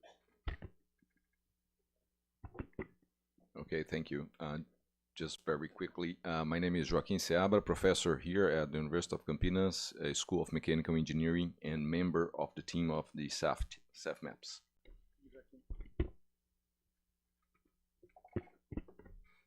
Thank you. Good afternoon. My name is Felipe. I'm from Azul Airlines. I am the Sustainability and Stream Manager there. Hi, good afternoon, everyone. Thank you, Boeing and Unicamp for the invitation. I'm Carolina Gras, Business Development and Innovation Manager at Roundtable on Sustainable Biomaterials, RSB. Good afternoon again. I spoke about an hour ago, Jim Heilman. Hello, I'm Samuel, Fuel Conservation Analyst at Go Airlines. All right, great. I think what I'll do is the way we're going to do the panel is I'm just going to ask a series of questions to our panelists and get reactions. And if at any time any of you have comments on what you've heard, jump right in. So we want this to be as fluid as possible. In addition to these microphones, we also have this as well. All right, let me start with my colleague Jim.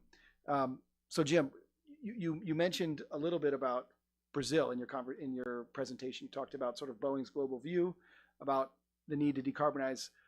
Can you tell us a little bit, given what you've heard today, how do you see Brazil fitting into that strategy, and where can Brazil make a difference?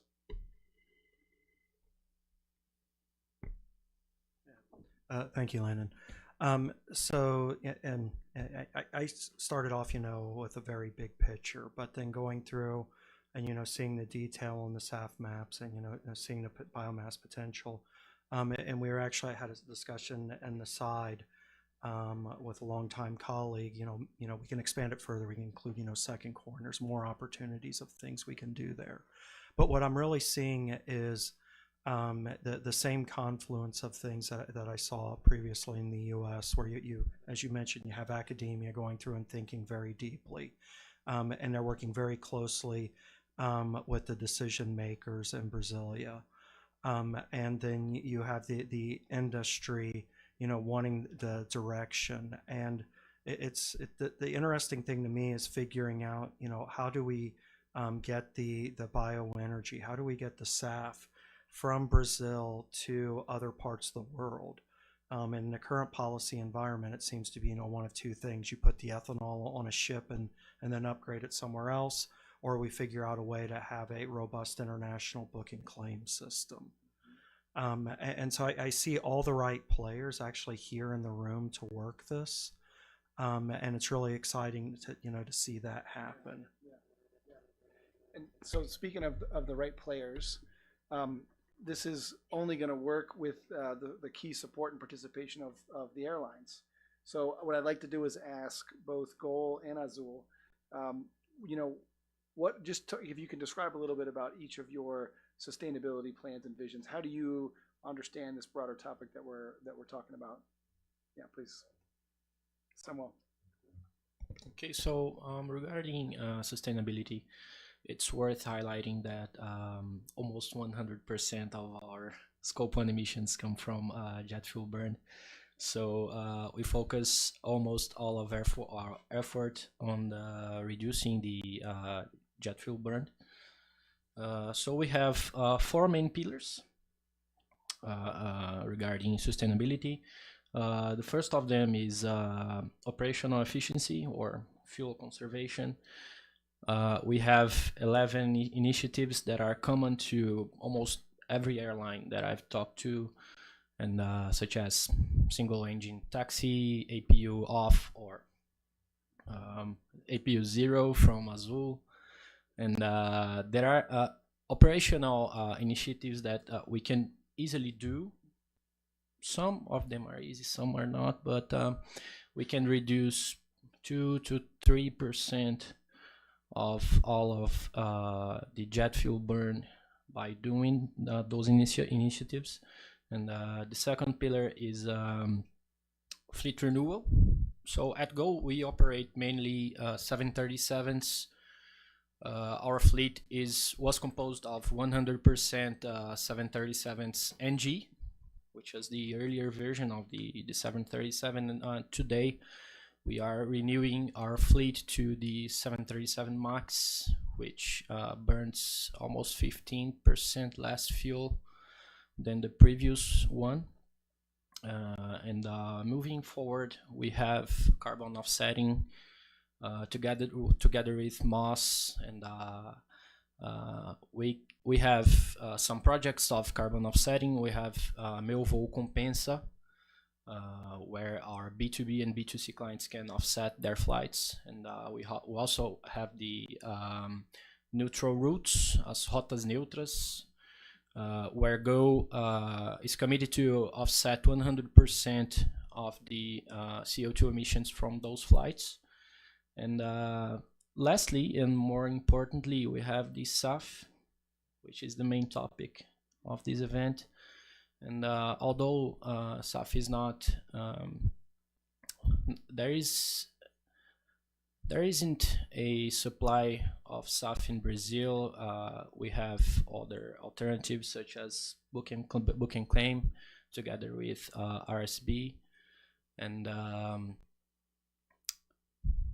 yeah, SAF, I guess that SAF is the most important of those sustainability initiatives because according to IATA and other parties, SAF will represent almost 65% of the CO2 reductions by 2050. So yeah, there are 4 main pillars that we are focusing on today. Okay. Well, I know that, you know, Gol flew the first SAF flight in Brazil in 2013 with our help. So that was, you guys have been leaders in the SAF field, demonstrating the feasibility and the capability of that approach and solution, and bringing that to attention, but also helping us learn. You mentioned operational efficiency. Jose Fregnani is here, who leads our operational efficiency team and the engineering, sort of expertise underneath him in San Jose dos Campos. So I'll just take this moment for 1 second to say that, this team that Fregnani leads is going to turn 10 next month. So Boeing has had a presence in, a research and technology presence in Brazil for 10 years. I want to salute that team and the efforts that they've done in partnership with GOL to really, just to drive exactly as you said, the efficiency gains that are possible.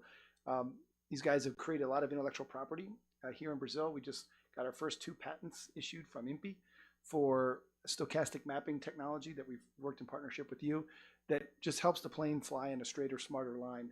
And by doing that, saves significant amounts of fuel and CO2. So thank you for your partnership there and for highlighting those aspects. Thank you. That's great. So Felipe, please. Thank you. Well, I think Samuel brought some interesting things that I think it's kind of the same for all airlines. We also have different names for APU 0, for example. We have a program that aim to reduce the fuel consumption. So this is very important. But let me step back and say that Azul is the first airline in the Latin American to have its SBTi targets approved. And it's impossible to reach our target without SAF. Everybody here knows, I think it's very clear for everybody that and Jean already brought this data, the fuel efficiency is very important, but it will last as a safeguard until 2027, 2028. From this moment beyond, we will have need SAF, and because we have our roadmap already done, we understood that Brazil probably will not have the amount of SAF that the industry will need in the time that the industry will need. So it's very concerning, because we will be exposed to the compensation market, offset markets, which is not good for the planet and for the economics of the company. So we understand that Azul and other airlines have to important role to play in this industry, not only to complain, oh, SAF is going to be expensive. Everybody knows that SAF is being expensive, but what we can do together with the other stakeholders to help the regulators to understand, as Jim told and Marcela earlier told, we have to bring data for the table and try to bring to build together the solution. Taxation, public funding, whatever. But in this moment, we have a program inside Azul. The name is almost a joke, but it's not. We call it SAF 101. We want to bring the price of SAF closer to the jet fuel price. We know that it's impossible, but we have to work for this stream, because I don't know how much the price of fuel impact the operational cost of Go, but I can say that in Azul it's almost 50%. So even with 1% of SAF, if we have to pay 5 times, 7 times more, it's not sustainable. So it's not economically sustainable. But we don't want to be seated here and say, oh, it's not my problem, it's going to crash my industry. What we can do together to lead the SAF agenda in Brazil, and to become, of course, we are Brazilians, and we have proud of biofuel programs. Since the last century, we have already ethanol in the cars. So we know that it's possible to reach the solution. And we want to collaborate with the whole system in order to find the best solution. Yeah, and I want to recognize the hard work that went into getting the SBTi designation. That's a big, rigorous deal. We deal with a lot of certification agencies. We have to pick and choose which fights we're going to take on and which processes we're going to submit ourselves to in order to reach those goals and those certifications. And you all picked a gold standard, so that's a lot of work, and congratulations. I think to your point, it highlights that the solutions to get there, we have to build them, because they're not entirely here yet. But I'll paraphrase Jim in a conversation we were having yesterday. He said, look, our goal's got to be to get as much biofuels into the aircraft at the cheapest price possible. That's the whole point.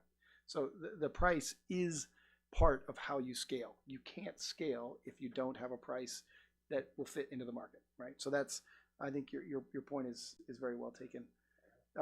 Now we've, when we talk about SAF, the letter S is a word, sustainability or sustainable, that has a technical definition. It's a word that has concrete technical meaning. And I think RSB's, one of your primary roles and value to us as industry partners is to defend that sustainability meaning, so that we know that when we're buying, a fuel, that it is sustainable. So can you talk a little bit about just, those criteria and how you are helping educate, the sort of the world in which we're operating in, that the fuels are sustainable, and how is that conversation going from the RSB standpoint? Thanks.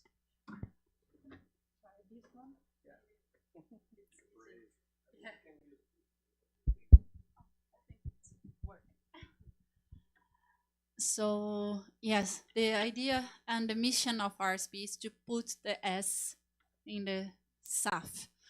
And when I talk about sustainability, and it's very interesting, I'm not blaming anyone here, but what I would say is that everybody think about carbon emissions and reducing carbon emissions. Of course, it's one of the big problems that we have today, but sustainability, it's more than that. Sustainability is to think about water use for feedstock production, or water use in the industrial facility, or how many jobs you can create in a SAF supply chain, or if a SAF supply chain will support the development of new jobs, a new region, or what are the impacts that will create in the soil planting a new feedstock. So we need to consider all of these points when we talk about sustainability. And that's why regulations and the voluntary markets need to require robust sustainability criteria. But what are robust sustainability criteria? This is the point. So these criteria must encompass things and areas related to environmental points, social points, economic points, that it's super important to make SAF economically viable, and management points. And a good example of this is the CORSIA discussion that has developed the set of 14 sustainability criteria for SAF production, because it was developed in by several hands, several stakeholders, multiple stakeholders, from industry to NGOs, from academia to policymakers. So it included everybody to define the criteria. It encompasses different areas, so environmental, social aspects, and management aspects. And it's in some cases context specific, that it's very, very important. So we have talked here that the sustainability criteria that applies to Brazil could be different from the others that apply in Europe or Asia or in other parts of the world, especially when you think about food security, for instance, or conservation. So they think it's very important. And now from RSB, what we always do, it's a risk-based approach. So we understand what are the risks of sustainability in each region to apply a sustainability criteria. So I think this is the first point. And the other one is, I agree with you in the point that SAF is super expensive in terms and in comparison with fossil jet fuel. And then what we can use from the sustainability certification is that we can capture from the sustainability certification the positive impacts that you can have beyond GHG emissions. So we can try to put a premium if good practice or farming practices are improved. So for instance, an RSB is working on that. So if you have a good impact on soil indicators, if you are improving your soil quality, cultivating a new feedstock or restoring an area, this should be a premium for your SAF. So the big corporations that fly with airlines such as Go or Azul should pay for this premium because they are receiving a SAF that has more quality, even more than only the GHG emissions reduction. So sustainability has a price. And if you'd like to have this just transition and this fair transition and for economy, you need to consider all of these aspects. And we need to pay for the price that we are producing in the right way. Otherwise, I don't know, maybe in 100, 200 years, as Gonzalo told to you, today we go directly to the extinction. So we need to put a price and we need to pay that. Let me ask you one question as you were talking. I'm thinking about the conversation about the competition between food and fuel. RSB is an organization based in Europe, but with a really strong presence here in Brazil. So you can, as an organization, you can sort of appreciate different views on this argument. How is the conversation about food and fuel evolving? What do you see? Yeah.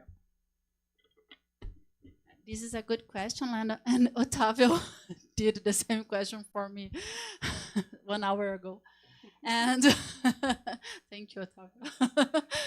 And again, it's a risk-based approach. So RSP, of course, considers the food security one of the main sustainability criteria, but it should be applied and only when you have food insecurity.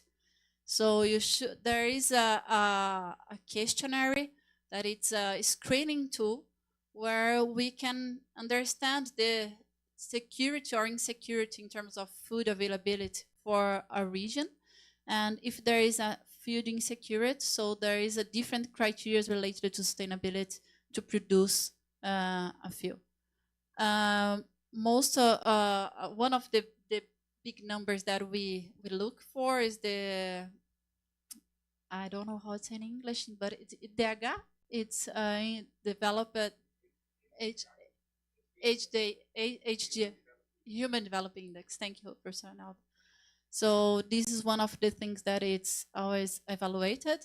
And what I would say that in Brazil specifically, I would say in general, it's considering a country's good food security because we are not based in a region with poor or there is a food available. So, but this is the point.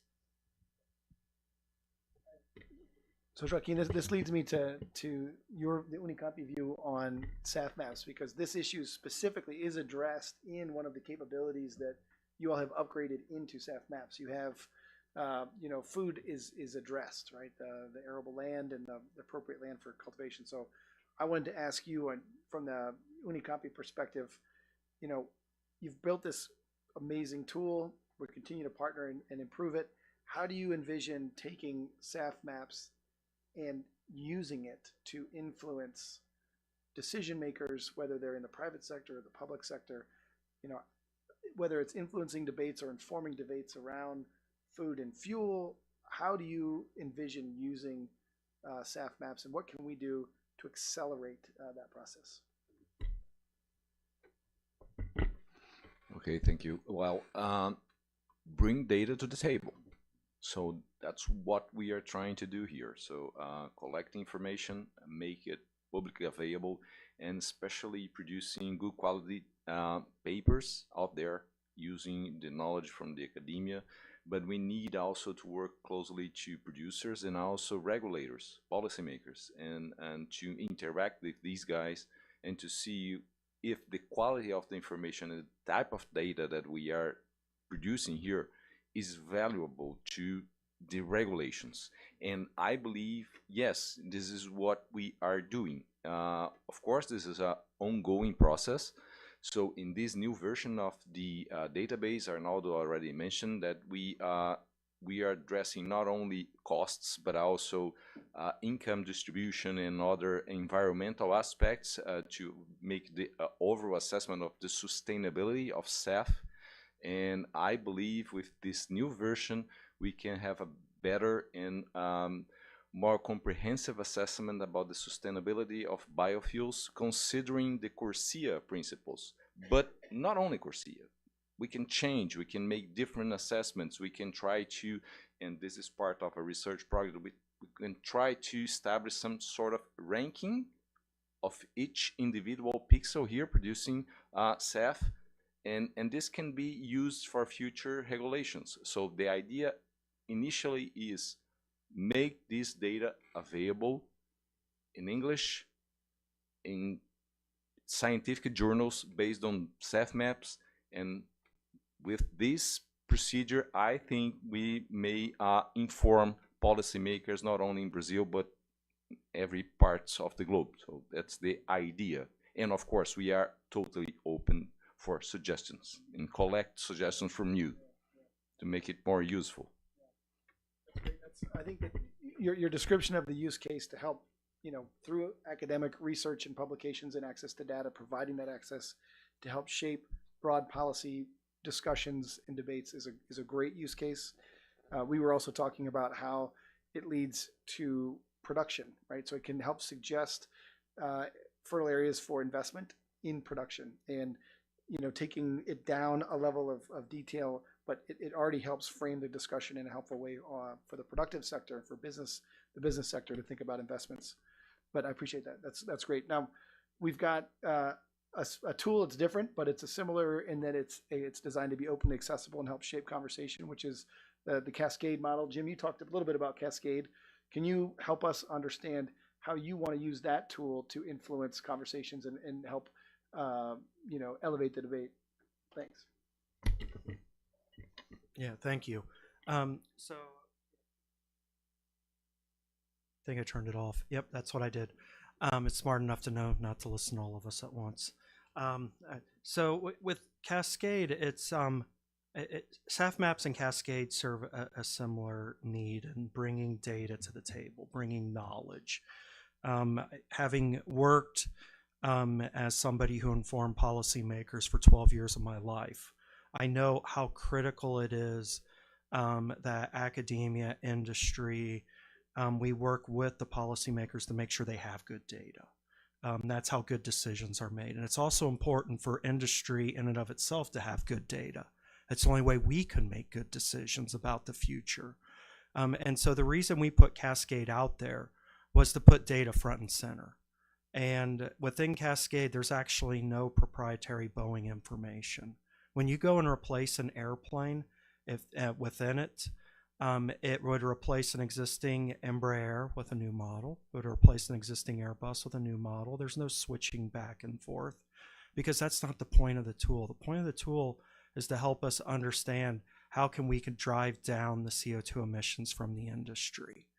And what we're doing over time is improving the tool. So the version that's out there right now, it looks at the globe as a whole. We intend, in the future to be able to look at different regions. We intend to take the bioenergy and actually be able to break it out by different feedstocks, different pathways, and then use information from different sources to come up with what that bioenergy potential is. And then anyone, whether they're in Brasilia, whether they're in Washington, D.C., whether they're in Seattle, can then start playing with the knobs and see how can we reduce the emissions and what are the various trade-offs. And my personal goal is that we make this tool as open and transparent as possible. I personally would love for it to be open source. Now that's a really heavy lift for any enterprise, even Boeing. But I think that's the way to do it. That's how you gain confidence in a tool like SAFmaps. It's open. You want to know what's there? You crack it open. You can see all the way through. That's how you can trust something. And that's the type of thing we're trying to get with Cascade. And I'll just highlight that we've got, the point, as you said, is to make this tool available and useful to all of you, right, to our stakeholder group. And so to that end, I'll just introduce someone who many of you already know, but Otávio Cavalete is a Unicamp alum and also is our Director for Sustainability here in Brazil. So he has already helped ministries and others who are interested in understanding Cascade and how it can help them understand the choices in front of them, the questions they're asking, and how they want to adjust assumptions in policy, looking forward. So he can be a resource to any of you who are interested in in sort of engaging with the tool. So the website is available and you can play with it by yourself. But if you want some insight from Boeing, we're happy to make that available to you as well. So thanks for that, Jim. So one of the knobs that you can tweak on Cascade is about operational efficiency. It's one of the, we're going to have to do everything, right? We're going to need staff, but we're also going to need many other things. So I wanted to circle back, Samuel. You mentioned your commitment to operational efficiency at Goal. So I want to just circle back to that and ask you, what are the challenges that you see to deriving greater efficiencies? What are the things that we can be doing and working together, given the expertise we have here, to help support Goal, but also the broader aviation system in Brazil maximize efficiencies in that sector? Thank you. Well, Brazil is a broad country. We have many different weathers and infrastructures, and especially airport infrastructure. So it's kind of difficult to standardize and predict our operations in order to develop those new operational efficiency initiatives. But we have the help of other parties, other stakeholders, such as ANAC, the SEA, Boeing, and we have a great partnership with these stakeholders, and I'm sure that we can develop together, we can develop new initiatives. Azul, I was talking to Felipe about an initiative regarding route shortenings. So we have an open discussion with the SEA about reviewing arrival and departure procedures, which are the SEEDs and STARS. And I guess that, yeah, besides the challenges in Brazil, we have an open channel with those stakeholders, and which help us to develop new initiatives. And Felipe, for you mentioned that you guys have set very ambitious goals for yourselves through the SBTI. So what are the challenges that you see, the key challenges to getting there, and what, how can we all as a stakeholder ecosystem participate in helping resolve some?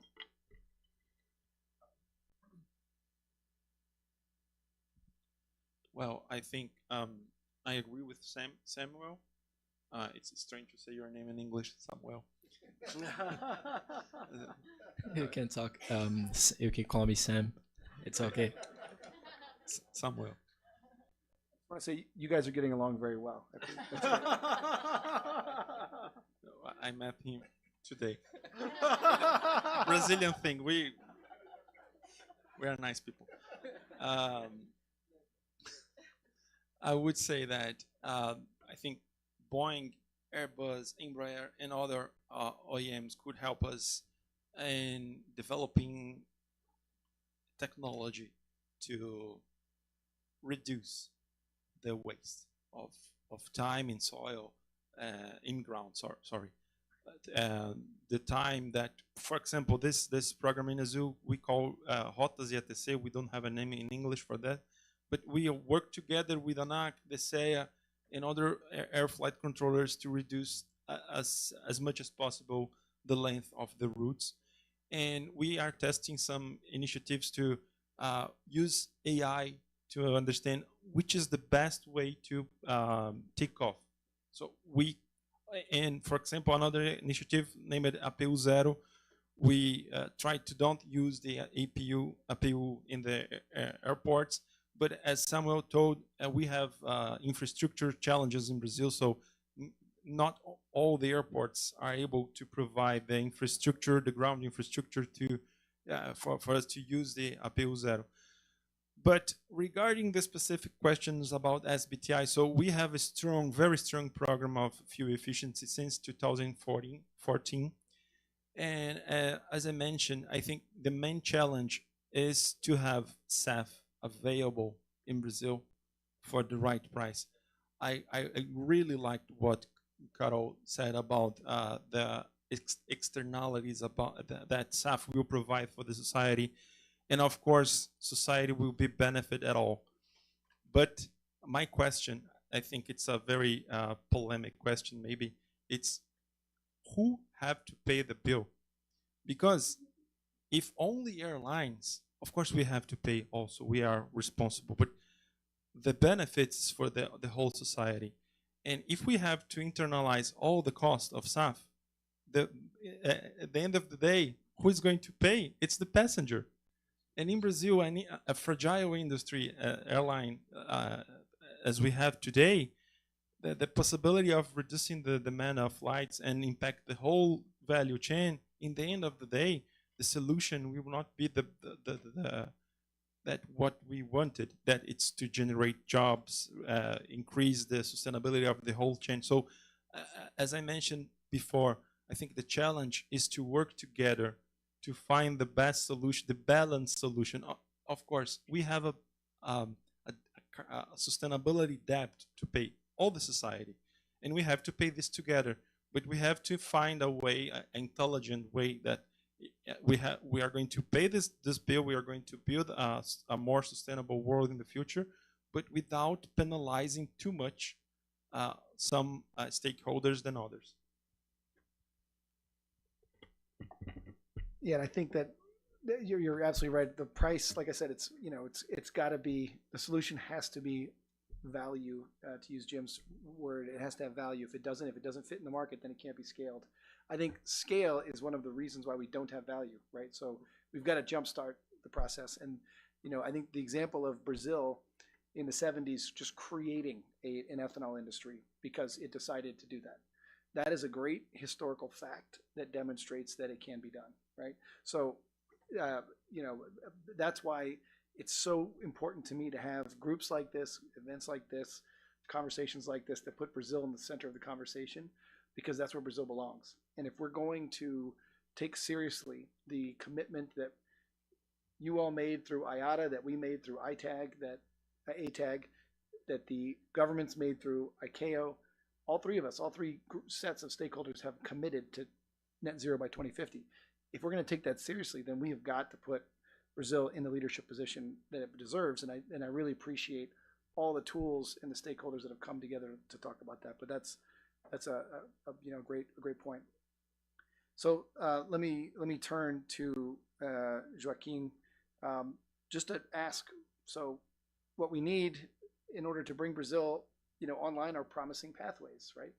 How are we going to generate SAF? So can you share some of your thoughts about the promising pathways that we see, here in Brazil, and what are the opportunities? What are the bottlenecks that you see for Brazil? Thanks.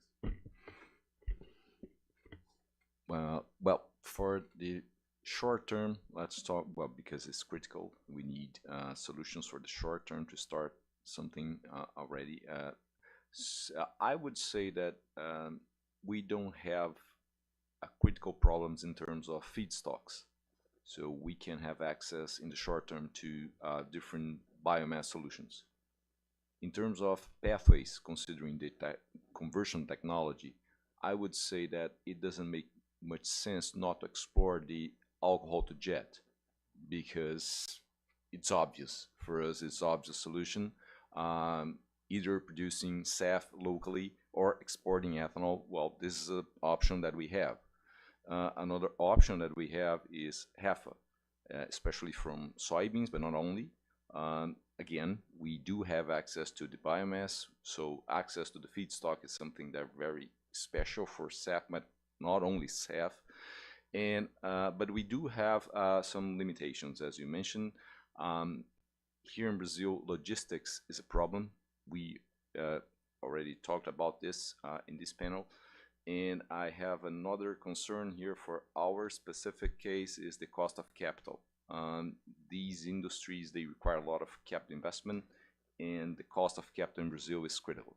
So we need to find ways to overcome this limitation, access to capital. We need, of course, public funding, but not only.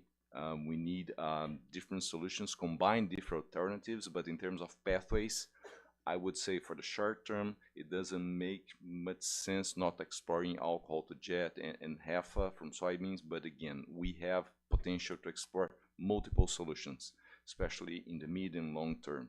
So this is, of course, it's clear in the case studies that we have here in SAFmaps, but again, it's we can compare these results with several other results from the literature, and they point to more or less to the same direction.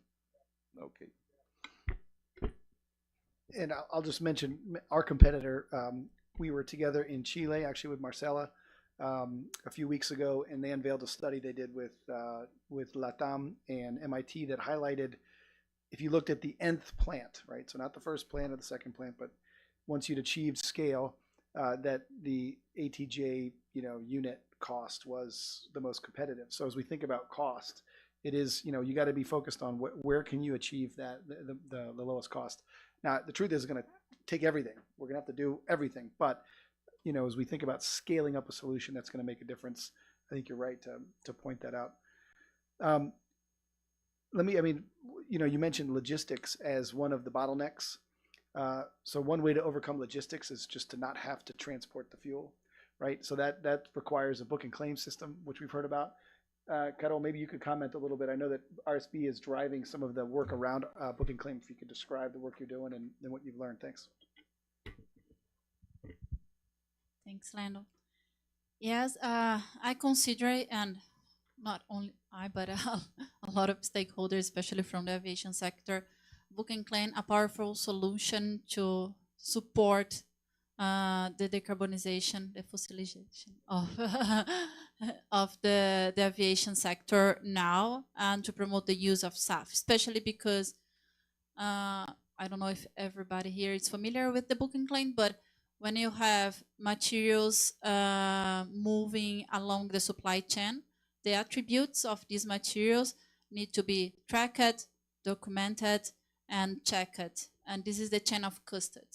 When you have book and claim, it's a type of chain of custody when and where you have the physical product, in the case of SAF, that is not linked or connected to the sustainability attribution. So it's physically separated. So this is the case of book and claim. And I think it's a powerful solution for the SAF and for the world now. Of course, there are some challenges yet. And we, from RSP, are trying to solve or to work together with all the stakeholders from this sector in that way. One of that is the term of additionality and how to avoid double count for book and claim. So now we are working this direction, and we'll have 2 months of additionality discussions in the next month. If you all of you are welcome to join, and we are also working that things related to interoperability of book and claim, because we have in the world several companies, institutions, organizations work in different types of book and claim and develop different registries for book and claim. So how we can ensure that there is a communication between this database and avoid book and claim? So this is a good point, and we start to work together with all these organizations in this harmonization of database. And another point related to the cost, I think book and claim can reduce the cost of SAF because of the transportation, but also because of the scope 3 emissions. Because airline will pay the scope 1 emission, scope 2 emissions, scope 1 emission, and the corporates that are flying with you guys, and that I think is today, I see this as the main force, I would say, to push up the book and claim. They are trying to decarbonize and to reduce scope 3, and they will pay for SAF. So I think this is a good point and a good support to split the bill.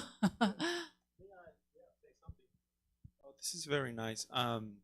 We have some clients asking, oh, I want to pay your SAF. I want to buy SAF for you because I want to compensate my scope 3, and of course we are going to split the bill. But the problem is the GAG protocol doesn't accept yet. So it's something that we could work together to bring data for them. This is crucial for the progress of the agenda of SAF and book and claim. So once they accept, Azul could start right now buying SAF in Europe and doing the mass balance. It's not even book and claim, it's just mass balance. I will provide my client with the information, and he will be able to abate these emissions in the scope 3 of. So this is very, very important. Yeah, that's a great example of identifying where the opportunities are, and when you can identify a bottleneck to work together to open it. That's critical.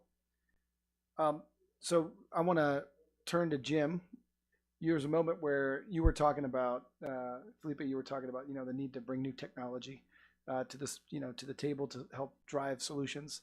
So Boeing is a technology company, and I wanted to ask Jim, give you an opportunity to open the aperture a little bit, but just, what on the technology front do you see in terms of, Boeing and the industry, what we're bringing to the table to help drive either SAF adoption or, beyond SAF solutions that you see us bringing to the table? Yeah, thank you, Landon. I managed to turn it off again. It seems I cannot be trained. It is what it is. No. So from the SAF side, one of the things we haven't talked about at all is 100% SAF. And we have a certain number of approved fuel pathways right now that are all blend limited. And just for everybody's awareness, that's to ensure that the finished fuel has the same properties as conventional jet fuel. And there's nothing stopping us from synthesizing those aromatic compounds and cycloparaffinic compounds. We just haven't gotten there yet. And we, Boeing, have supported a number of flights around the world operating on 100% SAF, wherein the aromatics were synthesized from biomass. It's actually easier and cheaper to make aromatics from biomass than it is straight chain paraffins. So that's something we continue to work on.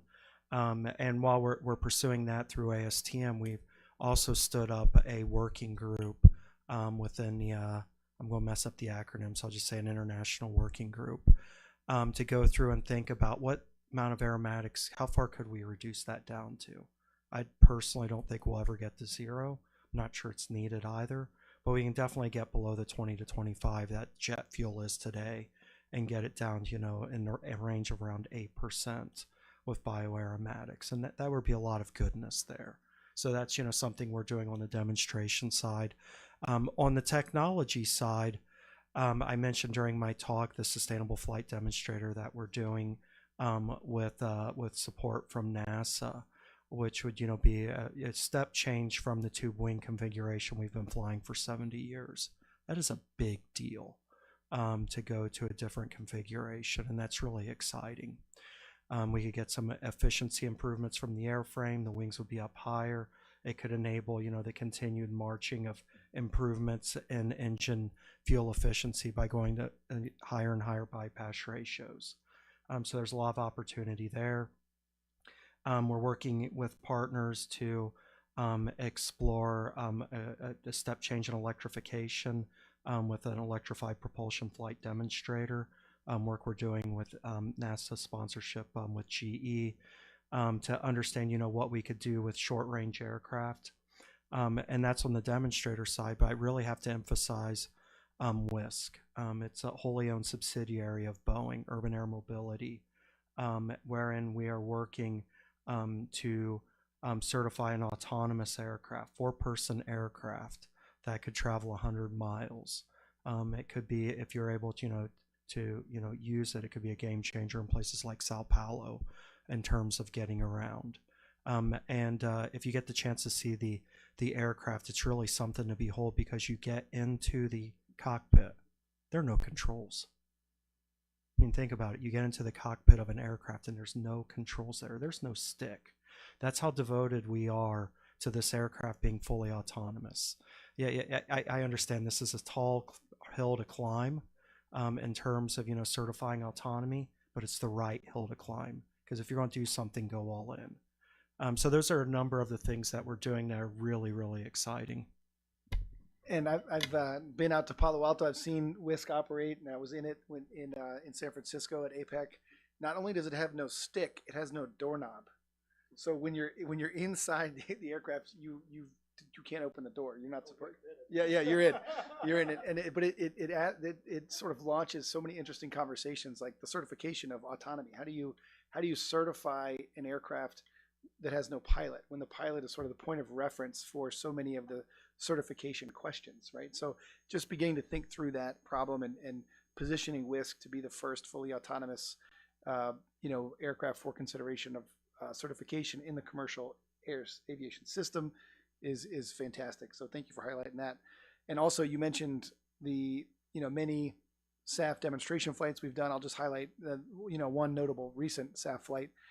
Virgin Atlantic flew a 787 last November from London to New York, and that removed 95 tons of CO2 from the air with a 64% reduction in carbon emissions by the flight. So an example of what's possible. That was a 100% transatlantic SAF flight that we collected a ton of data and are still working through the process, but we'll certainly learn from. So let me turn to you and ask about, from the Unicamp perspective, you guys have put a lot of work into SAFmaps. You've demonstrated an ability to really bring a lot of value in Brazil. I understand that Brazil is working collectively across Latin America, obviously occupies a leadership role in this region. Is the SAFmaps model, is it applicable for other countries? Is it something that could be useful as other countries with similarly well-endowed sort of biomass profiles are looking to understand the opportunity? Is it a tool that could work outside of the country as well?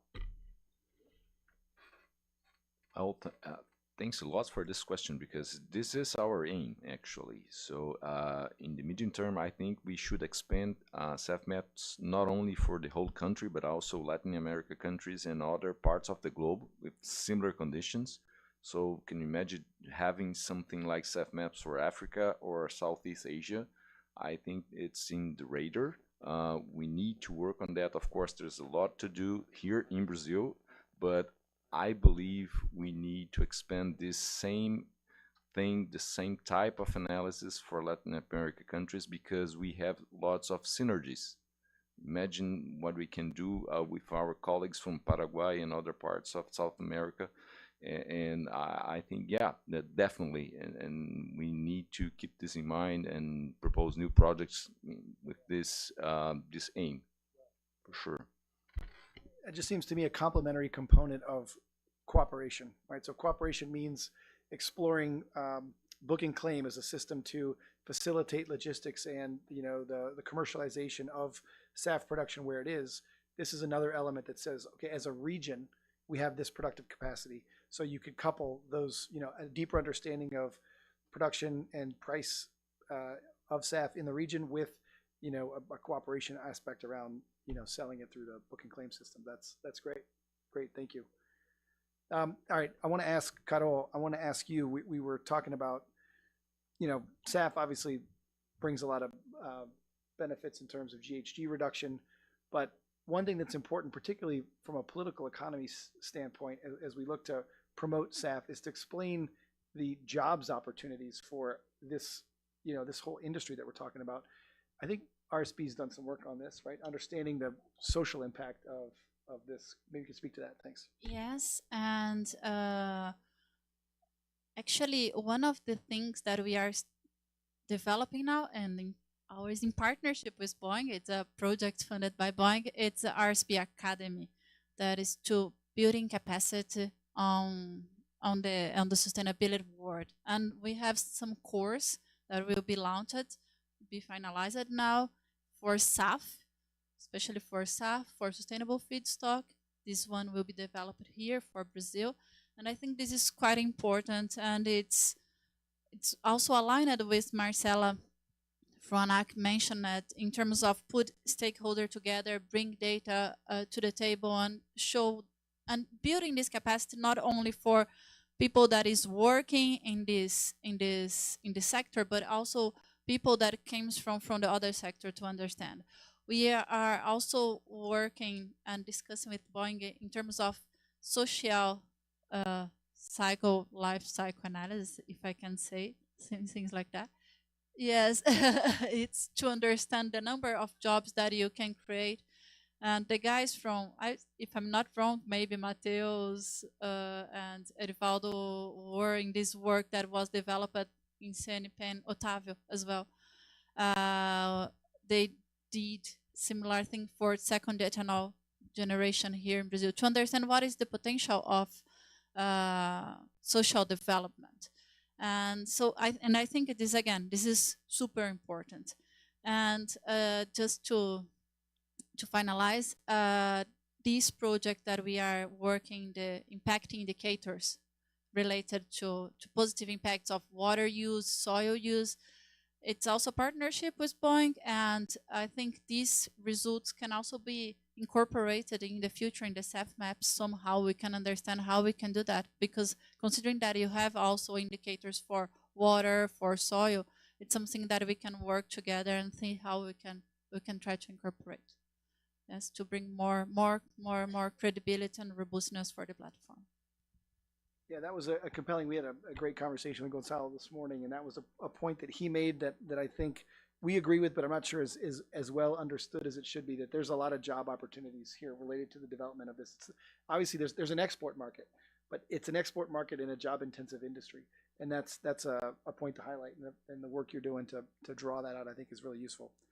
All right, so we've talked a lot. We've been talking for about an hour. We've got a lot of really good stuff here, whether it's the cascade model and the work that Boeing is doing to, demonstrate and drive technology, or, the work that you guys are doing and that Azul is doing to, drive operational efficiency, to set new targets for yourselves that really push the ecosystem to deliver the tools to meet those goals, or RSB, your conversations related to, book and claim, the SAFmaps, constant iteration and improvement. So there's a lot going on.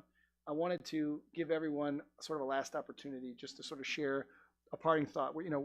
Where are we? How do we get where we need to go next? What are the key issues that we need to be thinking about as a broad ecosystem to achieve our objectives? So I'll just start and let you walk this way. Well, I'm sure that we can move forward with the operational efficiency initiatives, but no matter how much we study and develop new initiatives, the operational part of the problem could only reduce by 5%, 6%. So I guess that SAF is the main key for that, whether it is on the book and claim viability or the proper SAF consumption, SAF production in Brazil. I guess that we need to have a supply of SAF in Brazil, and we are walking towards it. And this SAF needs to be cheap, needs to have a high quality, needs to meet social security criteria and all of that. I guess that, yeah, SAF is the way. Yeah.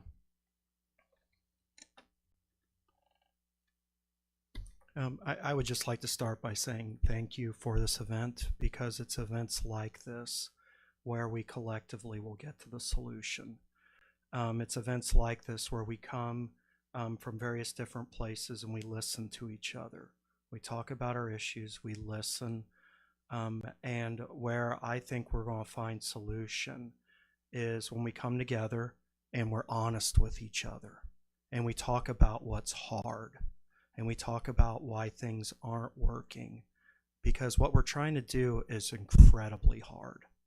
It's not cheap, it's expensive, and it goes against what we've been doing. And the only way we're going to get to the answer is if we're honest with each other and we think creatively. And it's within rooms like this, it's in our capitals, it's within our corporate headquarters, it's within academia. We're counting on you to keep us honest. Okay, so I would just encourage all of us to continue the dialogue, and thank you for facilitating this one.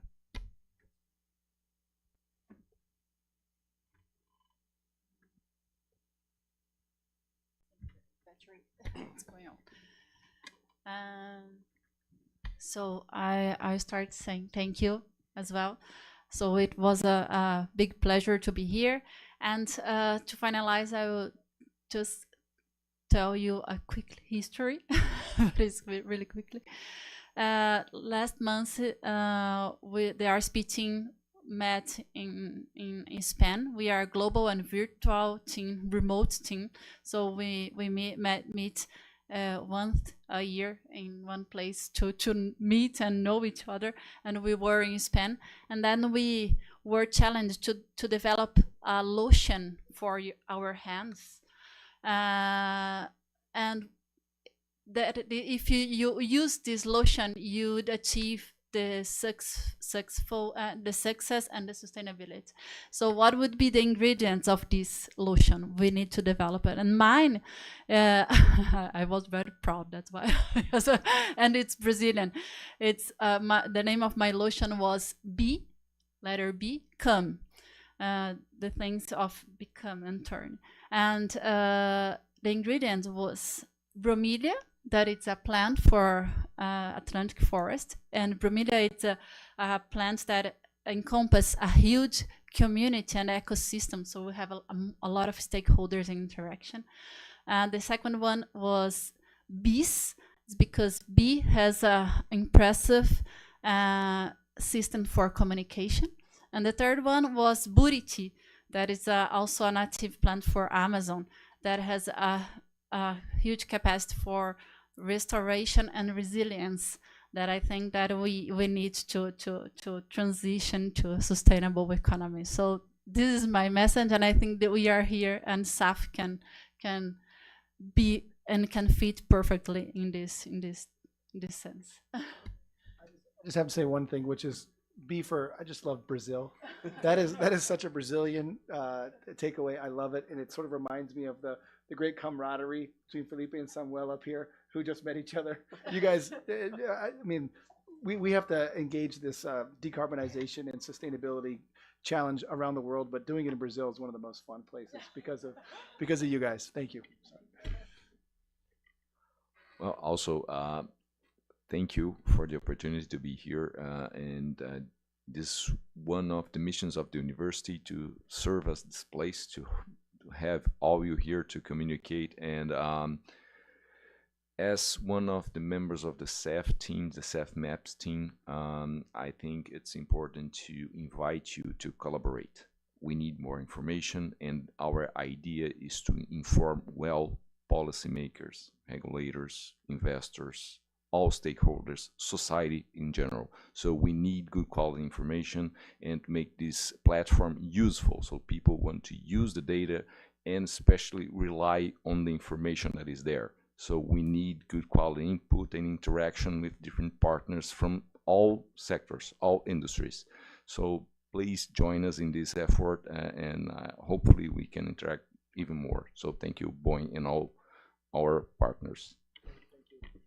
And so I'll just close just by sort of echoing that sentiment. I think that's exactly that's the perfect, sort of bow to put on this event, because it's certainly true for our Cascade platform as well. There are a lot of tools out there. We got to engage them so that we can make the arguments and present them and help drive decision making. That's ultimately where we need to go. I want to really thank Arnaldo for your hosting us here and for your partnership from the beginning with SAFmaps. It's beautiful that you mentioned Ono in the first bullet of your presentation. We took a photograph in front of the SAFmap slide and sent it to him in Madrid, and we said, we're here with your friends and your family. So we feel that deep personal connection here. As I said before, Boeing has been working this issue collaboratively through a dozen R&D projects in Brazil for a decade, and on the basis of those relationships, we really are looking forward to tackling the future together. And this is an important moment with the Combustível do Futuro policy moving forward, with Brazil hosting the G20 and playing a very visible leadership role in these issues, with engagements like this, with partners like us and everyone who's here, tools like SAFmaps, Cascade. Right now, there's a dynamism, right? And it's a moment we cannot miss. To Jim's point, we cannot miss this moment. It's not easy, and it means that there's no time like right now. So again, thank you for hosting us and for allowing us to be here. Thanks to the panelists for your remarks and for joining us. Thank you.